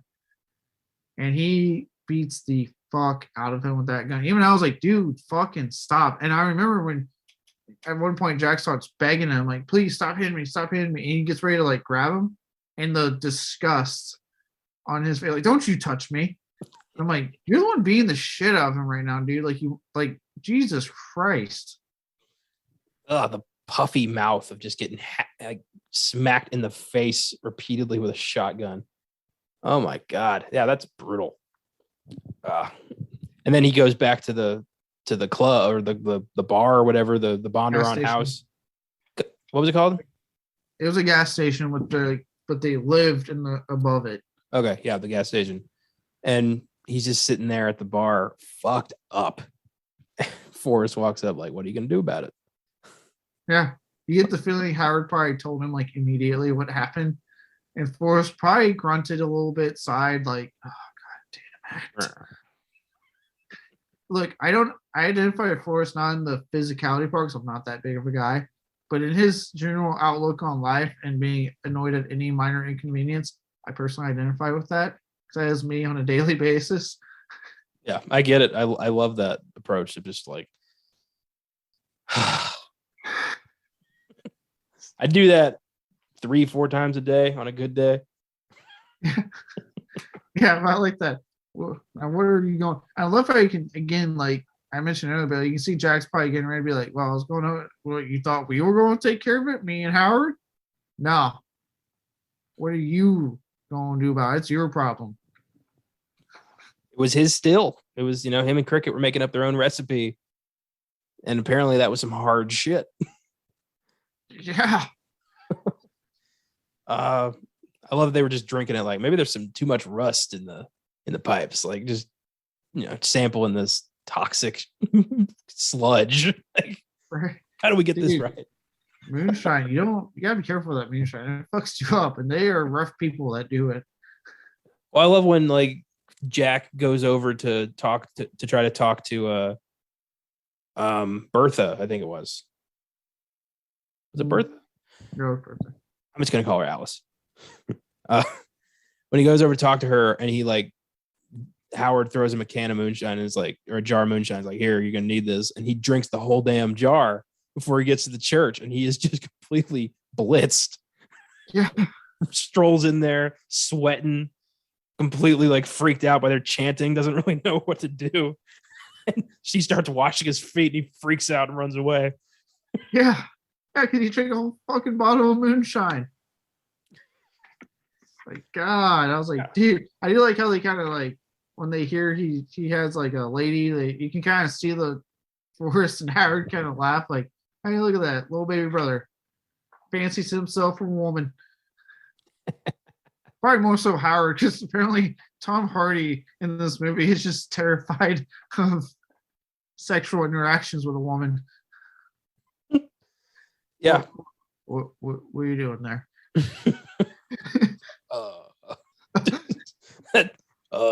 It's so distinct.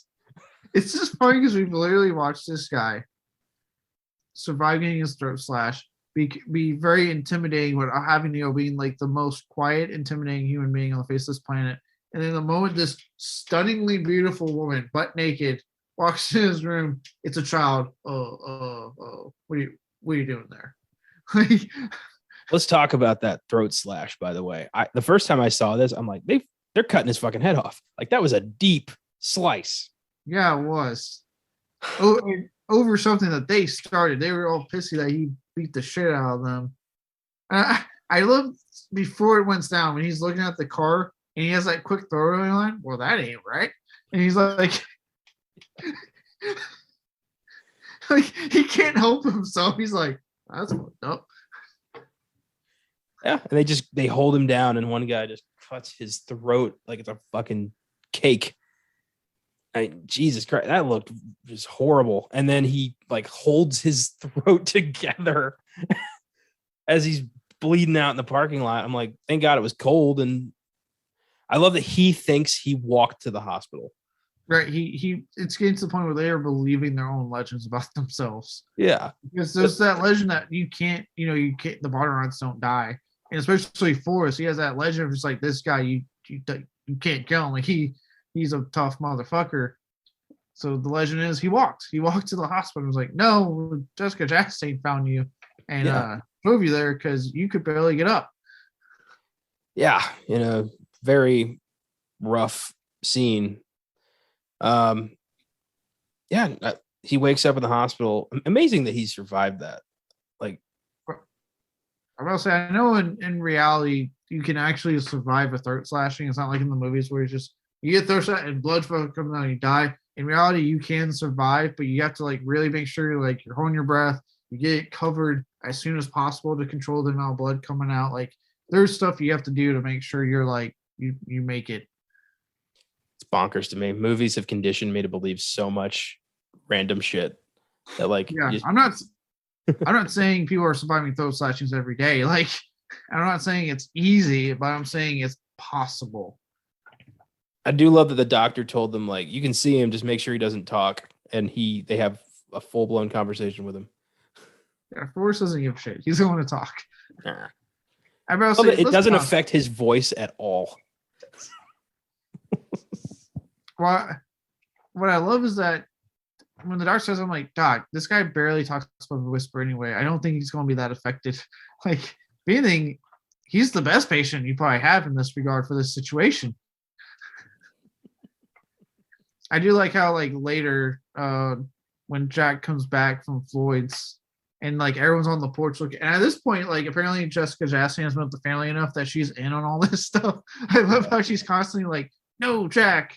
And I'm like, God, I was like, see, Forrest, keep her, because she is accepting of your family regardless of the fact that you're being Shiners. Like, she's a keeper. The funniest thing is that, like, none of this is a secret. Like, this is very well known in the entire county that this is all happening. Yeah. There's nothing to hide at all. Yeah.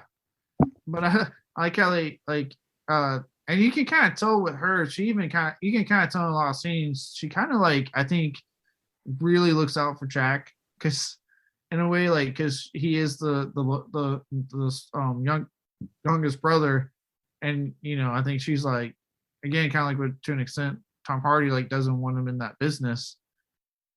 But I like how they're just all on the porch, and you can even kind of see Charlie's like, all right, Forrest, hold on, before you want to beat the shit out of me, because I kind of took the car and the booze. I do love the audacity. Like, he sells it to Floyd and then, like, doesn't tell them, and they're ready to beat ass when he gets home. Yeah. He's like, I sold it for twice as much as you would get. And I love Howard's like, shit. Like, there's this look on his face like, damn, kid. Like, Yeah. Well done. But he doesn't want to say that in case Forrest has something to say. I love how, like, in a way, both of them, Howard may, like, be tough, but they're both kind of scared of Forrest. Like, and what's funny is that I think Howard's the oldest, but Forrest is actually the middle one. But just because he's so big and scary, they're just like, we're not going to do anything about this. Yeah, I know. Yeah. And it's funny because on that porch scene, yeah, they're ready to kick his ass. Like, this is a moment of, like, we're going to kill you when you get home. And you can kind of see Howard, I think, even, like, is getting ready to move off the porch as soon as that car is parked. Like, Howard's like, I'll do it. I'll fucking do it. Like, but again, you got that moment of, like, wait. Forrest, where are you mad? And Jack, $2,000 minus my commission. Like, already I've taken that out. You're welcome. Yeah. Damn, kid. Yeah, it's a ballsy fucking move. And I'm sure Howard wasn't going to fly off the porch. He was probably waiting for Forrest to give to go to, because I get the feeling that Howard does not kick anyone's ass, so Forrest allows it. I like how, yeah, he says that and then comes up, dumps money on the porch, gives him the address, and is like, hey, I got this. It's a gift from Floyd. And Forrest's like, oh, Floyd. I'm like, yes, Floyd. We've established the name. Like, well, like, Forrest thinks Floyd's fucking with him. Like, that he's the guy who ordered the attack. And, Jack has set him straight. Like, no, it was Charlie Rakes. And, you're welcome. Sets the address on his shoulder. Yeah. And Forrest is like, meh. Well, I like the line he says when he sets on his shoulder. He goes, he was cleaning the fucking floor now, or some shit like that. Like, yeah, you want me to do anything else for you? Sweep the fucking floor, maybe? Yeah. And walks inside. And I'm like, God damn, the ball's on you right now. I was like, Forrest can kill you and throat slash currently. Yeah. Speaking of balls. Yeah. Oh, I actually forgot that they that's what they did. I remember this scene. And when I was watching, I was like, I forgot. I like Howard. They said you ain't got no balls, Jack. Looks like we got some right here. Oh my Jesus Christ. Send those to our friend Charlie. Jesus Christ, to give somebody a sack of recently sliced off testicles. Yeah. Jesus Christ. What do you do with, how do you handle that? Yeah, and again, I love this film's mixture of, like, implication mixed with like graphic violence, because all you see, first off, I like how they just, that I guess Forrest was like, you know what, you want to have your ballsy moment on the porch? I'm not telling you when I go down there then. And just they leave without it. I'm like, meh, haha. There's so much, like shit, brotherly bullshit happening between these three guys at all times. There's no communication. Yeah. Like, oh, you want to have your big grown up moment on, when you get home, well, I'm not taking you there then. I'm going to take Howard and not tell you. And I love how even Jessica Chastain, like, she tries to stop him, like, no, Jack, don't go. And Jack's out the door. But I like how, like, that scene's shown when, like, he just opens the door. First off, he tries to, and Howard opens it. And you just see the guys. They're on the ground. You see blood all over the place. They look horrified. You see Tom Hardy bloodied as shit, holding a knife. And Howard just kind of looking at him like, do you really want to come in here and be a part of this? I was like, this is because it's almost like this is what they're talking about. Like, this is what we do. Like, you can't handle this. And the guy is screaming his head off through the gag. And it's just, you're thinking, like, what happened in here? And then Howard's like, here's some balls, give them to Charlie. Yeah. And then Charlie getting them, a vase gets left outside of his hotel room, and he's like, opens it, looks at it for a second, it's like, shit, realizes they're balls. Oh my god. Yeah, I'm like, wow. You think they were in Moonshine? Oh yeah, definitely. Yeah, they're most definitely in Moonshine. Jesus. Yeah, that, oh man, which is when, like, I admittedly I was like, so you did know they raped. And so, like, I remember when they have that scene later and he's asking her, I'm like, he knows, but he wants to hear it from her. But I was like, he fucking knows, because there's no way after getting your throat slashed, you're like, I'm going to up you and take your testicles away. I was like, no, he knew what fucking happened. He was furious because that's his lady. And he's like, well, you did that to her. I'm going to fucking cut your dicks off before I kill you. Like, goddamn. Intense. Yeah, it's insane. And Rakes retaliates down the road by tracking Jack to their forest, the place, distillery. Jack was such an idiot here. This is when I was like, Jack, you fucking moron. Look, if you're running shady operations, guys, and you're falling in love with a lady, don't take your lady to the shady operations of business. Okay? Like, the dumb move. Yeah. And that was a chain reaction that got a lot of people killed. Cricket especially, which was just such a damn shame. Just snapped his neck. God damn. Yeah. Oh, I like how they show Howard in the background. He was apparently playing lookout at the moment. Because he sees it, and I like it. He goes, God damn it, you fucking idiot, Jack. Like, he says it. And I love how he starts howling. Like, that's how he lets them know. Like, he just starts randomly howling into the air. That's exactly what some, like, backwoods Virginia small moonshine town. It's exactly what the lookout sound would be.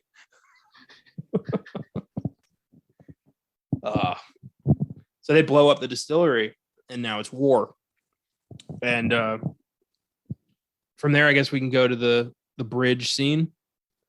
Yeah. Well, before that, I like how before they blow it up, Jack steps on his face. Oh yeah, his face. I fucking love that when he's like, "You're not gonna kill me," and Jack's like, "No, but I'll do this," and just smears his fucking beer on his face because he knows that's going to get under his skin. Yeah, that's why he killed Cricket. He's saying it while he's strangling Cricket. Step on my face. Like, yeah. Ugh. Yeah. Oh, it's like, okay, he stepped on your face. I don't think that justified killing a man. You son of a bitch. Ugh. So Jack finds out, Rakes is at the bridge, takes off, and immediately gets shot in the gut. Yeah. I like how, like, before that, when Howard sees him run off, he's like, Jack. And I like how he doesn't shut the fuck up with Forrest. He's like, Forrest, Jack, take the goddamn car. Ran off. And to the point that when he comes up the stairs, Forrest is like, God damn it, I know he took the goddamn car. Go get the other car ready, Howard. Like, there's just these sheer noise because Howard won't shut the fuck up. He's like, God, I know. Get the car, we'll go. Jesus fuck. Yeah, when they show up, Forrest just gets shot so like 5-6 times. After they have a very tearful fucking heart to heart with Chastain being like, "Don't you die on me." Mm. It's crazy. I love that Howard's just like in the fucking, sunroof of the car with a shotgun, like just like, this is what we play for. Like just completely. Yeah, it's like, and again, like, right, the whole brother relationship we talked about, it shows you like, hey, they can fuck with each other as much as they want, but they do love each other. Like, you see it as soon as he leaves, Howard's freaking out, like, oh, god damn, like, we got to go help him. You see, Forrest in the middle, immediately, without even a moment's hesitation, grab his gun, load it, be like, oh, track going on, half cocked, we got to go help him. There's no second of hesitation. It's, we have to go help our brother because he's about to do something stupid and we need to make sure he's okay. That sheriff, by the way, is the worst de-escalator I've ever seen. Just saying like, let's not lose our heads here. Like hold your fire, and nobody's holding their fire. No one's listening. He's like the sheriff, and none of his police officers are listening to him. And Rakes keeps going like, "You dumb hicks! Like you come trying to kill me!" Like just screaming and shooting at their cars. And oh my god! And it's ultimately the sheriff who shoots him in the leg to get him to stop. Yeah, I like how when they're driving there, right? Jack goes past all the old timers chilling at the store, and you just hear, "Is that Jack Bondurant?" And somehow they know, "Hey, everyone, get in your cars. We got to go see what the hell's going on here." Small towns. Yeah, I'm like, god damn it, small fucking towns, man. Like, especially if you're in this case, the Bondurants. Like, yeah, they're gonna wonder what the fuck you're doing, speeding down a road like that. And yeah, I like how the two brothers just come in, guns blazing. Like they've had enough. Yeah, they're like, all right, no, we're not talking, we're not paying, like, we're fucking killing all of you if we have to. And yeah, Forrest takes some fucking hits. Like, first, like I said, Jack gets hits in the gut. And Forrest, who at first looked like he was doing pretty good, like just kind of calmly walks out there shooting, right?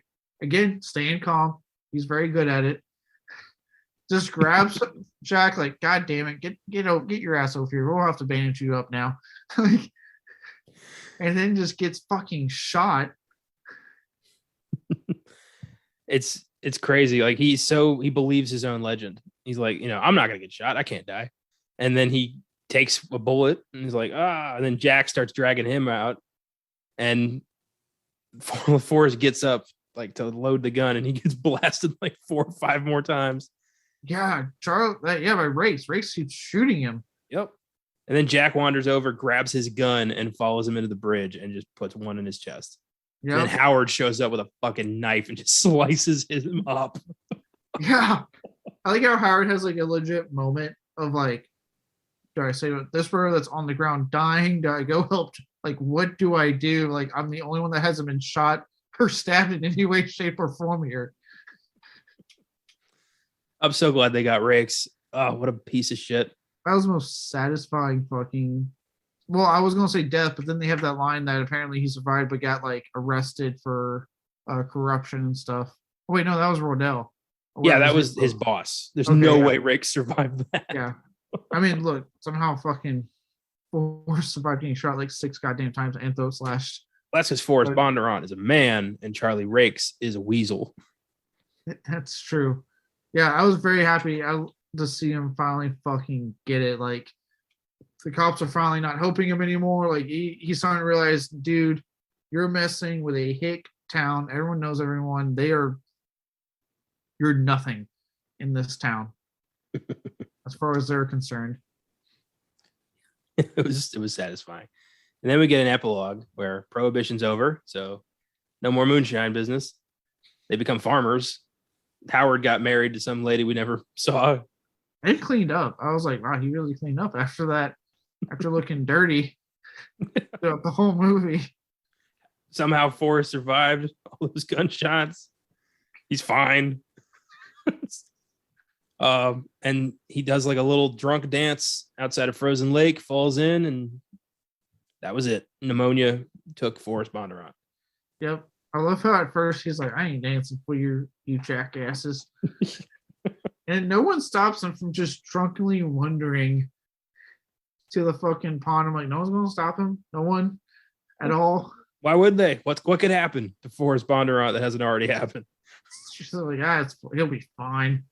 And I like how he does his little drunken dance just in fucking falling into first lake and pneumonia, which is crazy to think. Like back then, that's what happened. Nowadays, you fall into first lake and you're fine.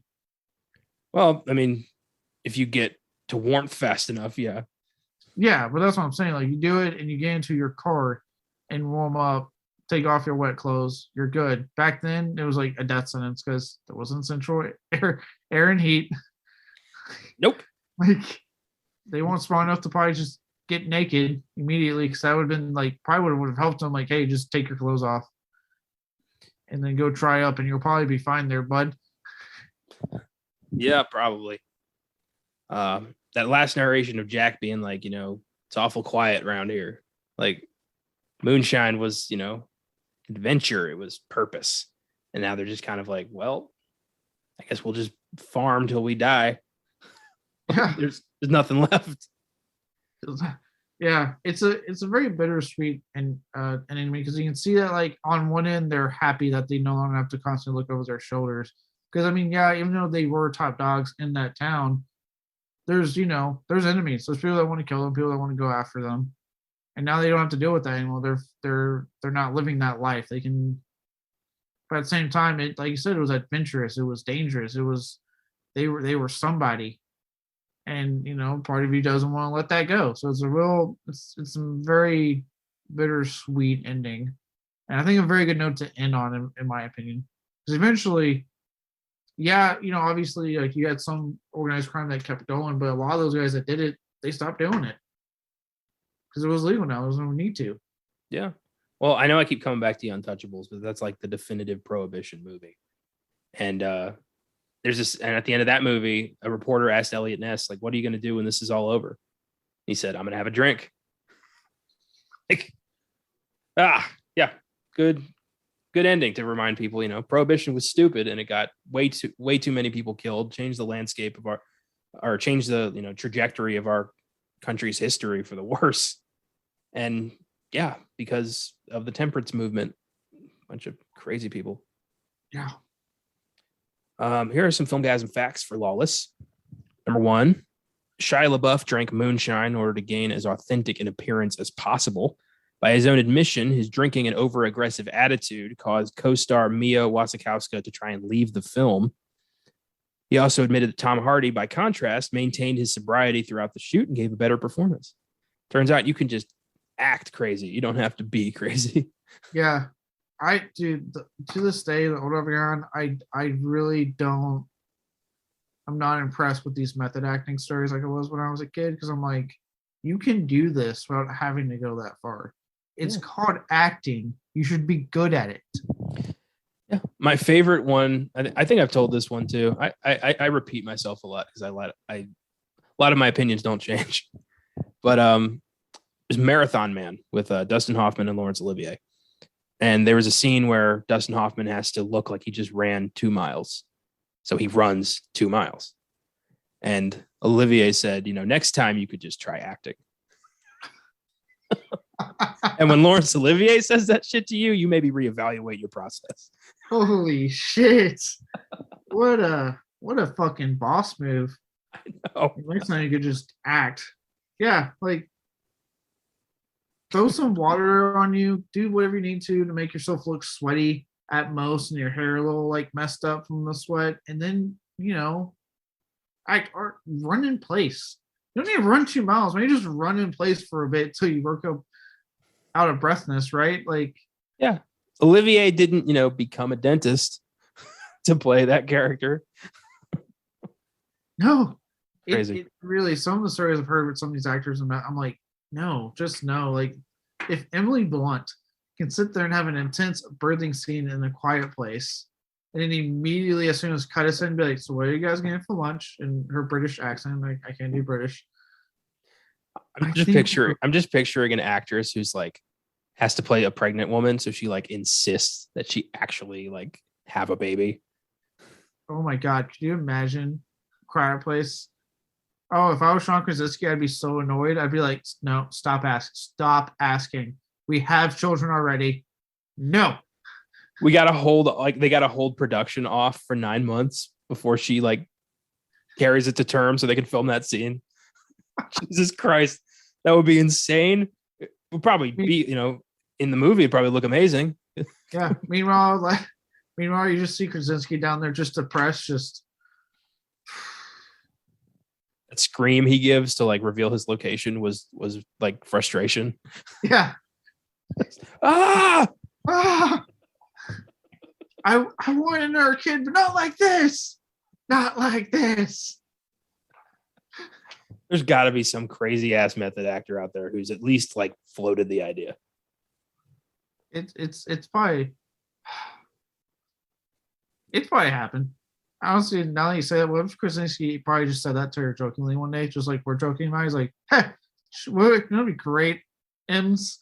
I don't know what he calls her in private. I don't know what cute names they have for each other in private. He's just like, what if we fucked, but not for pleasure, to get a baby in there for this movie we want to do? She's like, you're kidding, right? He's like, am I? I love her response is like, you gonna join the CIA too, Jack Ryan? Like just I mean, just start trading bombs with the girls. How's that office job, Jim? Like, yeah, it's not a great idea. Oh boy, funny stuff. They seem like a great couple. Is what I'm getting at here. Yeah, they do. They seem solid. Number 2, Tom Hardy's character was originally supposed to be slimmer, but Hardy had to bulk up for The Dark Knight Rises, so he just stayed huge. It's really funny too, because they show the picture of them, the actual brothers, and I can be like, I can see it in like Jack and Howard, where I'm like, okay, yeah, Jason Clarke's skinny, Shia Labeouf skinny, but then the actual Forrest at the end of the movie, the real life Ron Rod and Tom Hardy do not match. I'm like, there's no way that scrawny ass kid in the 20s during a fucking onset of the Depression, no alcohol. There's no way in hell he looked like fucking Tom Hardy. No goddamn way. I love when an actor plays like a beefy role and then a role that doesn't require as much beef, but they haven't shed the beef, so they just look weirdly huge and cut for no apparent reason. Like X-Men Dark Phoenix, James McAvoy is super beefy because he just did Glass. Glass, what's that split? But yeah. So he's like wearing sweaters and suits and stuff to cover that. But there's moments where you can see like that is a tight fitting sweater. And he's just like Professor X has these like hulking biceps that just do not make sense. Professor X has been getting some of that P90X on his free time. Apparently, yeah. He got a Bowflex. He's been taking care of himself. He committed. Yeah, it's just funny. Yeah, as much as I love this movie, it is really funny seeing how like Tom Hardy is like tired and clearly shedding the Bane weight. They just have him draped in all these hoodies, but it works out because of like the type of performance he's delivering. It oddly works in the film's favor. Yeah, it does. I feel like he wouldn't. Not that Tom Hardy isn't intimidating on his own, but Tom Hardy plus like 30 pounds of muscle is way more intimidating. And number 3, according to director John Hillcoat, Tom Hardy actually saw his character as a maternal figure, and many of the character's traits were modeled on, get this, Granny from Looney Tunes. That was one of his influences because he saw Forrest as like the mother of the family. I can kind of see that. He gets annoyed, but I guess I haven't seen enough Granny cartoons to really make that decision. Can you imagine like this? Not just in Tom Hardy's case, but when like sometimes these actors say these things to directors, like like directors are really good. You have to be really good at like not showing any emotion when they say those things, or at least not what you're actually thinking in your head. Can you imagine? You're like, hey Tom, I got this great role for you, man. Like, I know you're trying to work off that fucking Bane weight, but we'll just work it in the movie. It's fine. And then he's like, all right, he comes back like a week later. Okay, so I read the script.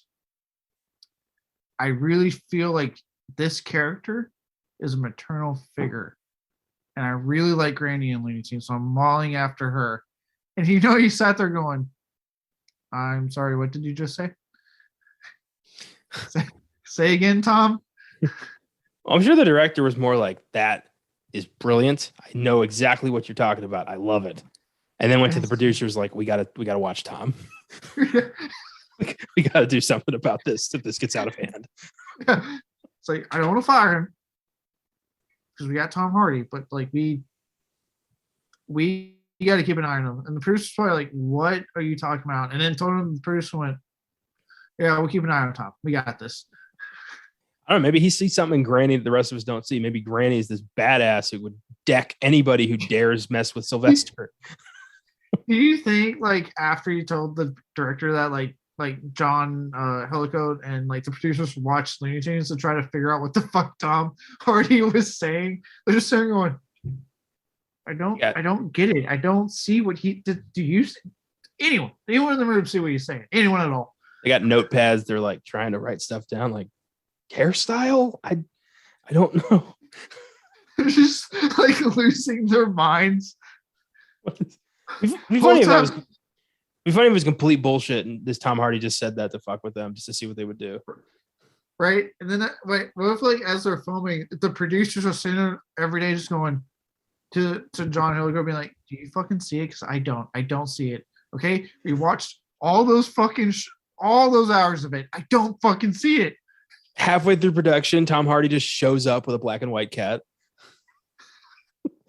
It's like, this is Sylvester. This is going to be my pet for the remainder of the movie. I was going to bring in the bird, but he got too frisky.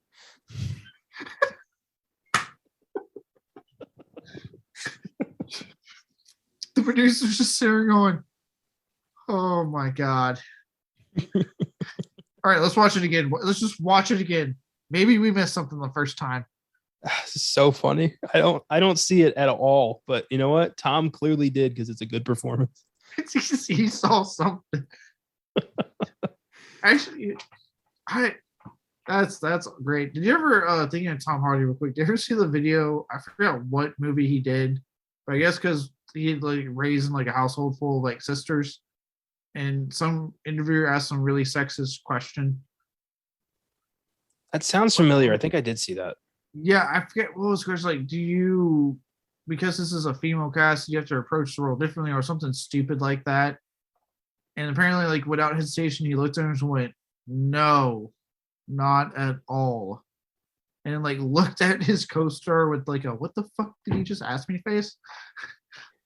I do love when actors shoot down stupid questions. Like, I remember Anne Hathaway on the press tour for The Dark Knight Rises kept getting asked questions about how she was able to fit into the costume. And like this one dude kept asking her about like her diet and like, you know, how are you able to like look like that? And she just broke. She was like, are you trying to lose weight, man? Like, why do you keep asking me about this? Yeah. Like, you look fine. Yeah. I like when Robert Downey Jr. shut down that one dude that asked him about his dad. Oh, that was cool. I can't even watch that. That's so uncomfortable. Yeah, I love, and he walks out on him. I love it. I fucking love it when dude. He's like, "What?" I love how as soon as I ask, he just looks at me and goes, "What are we doing here?"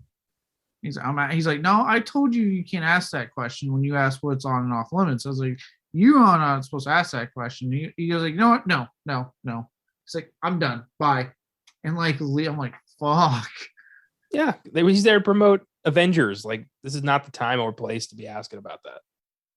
Yeah, and I think the same interview that pissed off Tarantino. Yeah, that guy's kind of a piece of shit. Like, yeah. he keeps triggering people and making them look like, trying to make them look like the bad guy. When it never works. I love Tarantino. No, I am shutting you down. It's like, I am not your slave. I'm shutting you down. You asked it. I'm not answering. It's like, fuck, you go, Tarantino. Yeah. I give Lawless an 8. It's a great film with an engaging story, epic cast, all pulling their weight. Definitely deserves more attention in my book. Yeah, I agree. 8, great cast, kick-ass movie. Definitely deserves more attention. I don't see Granny's influence on Hardy's performance, but you go, Tom. You do you. I do love that.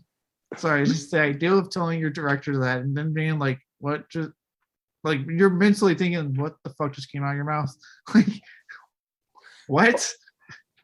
I just imagine like the press tour, or I don't know if this movie had a press tour. It's probably too small, but it being interviewed, like, so what were your influence like creating this character? And he's just like, well, I watched a shit ton of Looney Tunes, and I saw such power in Granny and her protection of Sylvester the cat.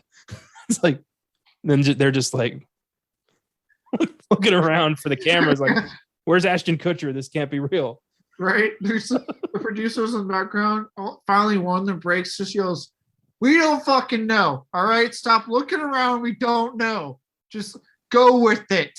All right, we've tried." Oh God.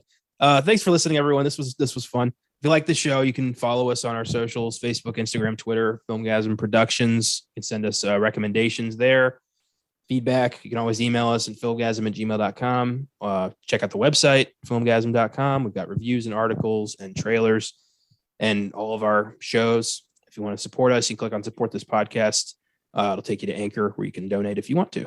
Thank you very much. Next week, the cycle continues with a pick from Colton Jenkins, the new guy. What does he bring to the table? Completely unprompted, he has selected one of my all-time favorite films, and I am totally jazzed for next week. What happens when Peter Pan leaves Neverland, grows up, and has kids of his own? He may have forgotten his past, but Captain Hook has thought of nothing else. When Captain Hook finds Peter and kidnaps his kids, Peter must reach deep within himself to find the Pan he left behind in the criminally underrated 1991 fantasy epic Hook. So excited that Colton picked this one. Cannot wait for next week. I love Hook to death. If you listen to our recent Jaws episode of Oscar Sunday, I have such a soft spot for that film. It's been one of my favorites my whole life. I can't wait to talk about it. Hook's a really good film. One of my favorites from my childhood. I do like how you refer to new guy as if like there's hazing going on this podcast. Like, oh yes, the new guy. How we gotta break him. Like, God. I got a couple new guys. Gotta see like what are they bringing to the table. And so far, I have been very impressed. Good job. Such a dark implication. Like we have them come to us like what do you want to bring to Filmgazm? Or else, like there's a really dark or else after that, like better fucking bring it, or else when you realize like you guys want to be on Filmgazm, all right. Yeah, it's pretty much that's exactly that's the vetting process. You like movies? You want to talk about them? Great. Let's do this. But I am excited for his pick. I think this is going to be fun. I've enjoyed doing the episodes with Colton. He's definitely doing very well. And Hook's going to be a blast. Yeah. Colin's been doing a good job. Looking forward to hearing you guys talk about Hook. So yeah. Don't miss Michael Bay's The Island on Fridays Beyond the Bad, the basketball documentary Hoop Dreams on Oscar Sunday, and a double feature on Ambulance and Sonic the Hedgehog 2 on Monday's sneak preview. Until then, don't screw with any Franklin County bootleggers and keep watching movies.